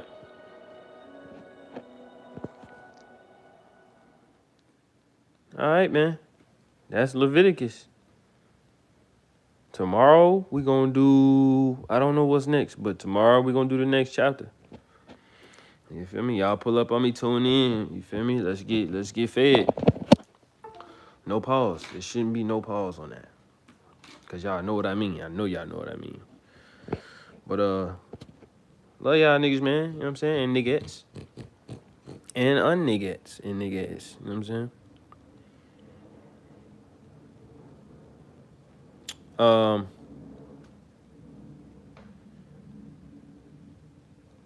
Yeah, chat. Stay blessed, man. You feel me?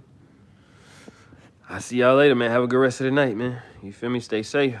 Stay out the way, man. Let's make it to the next day. Love.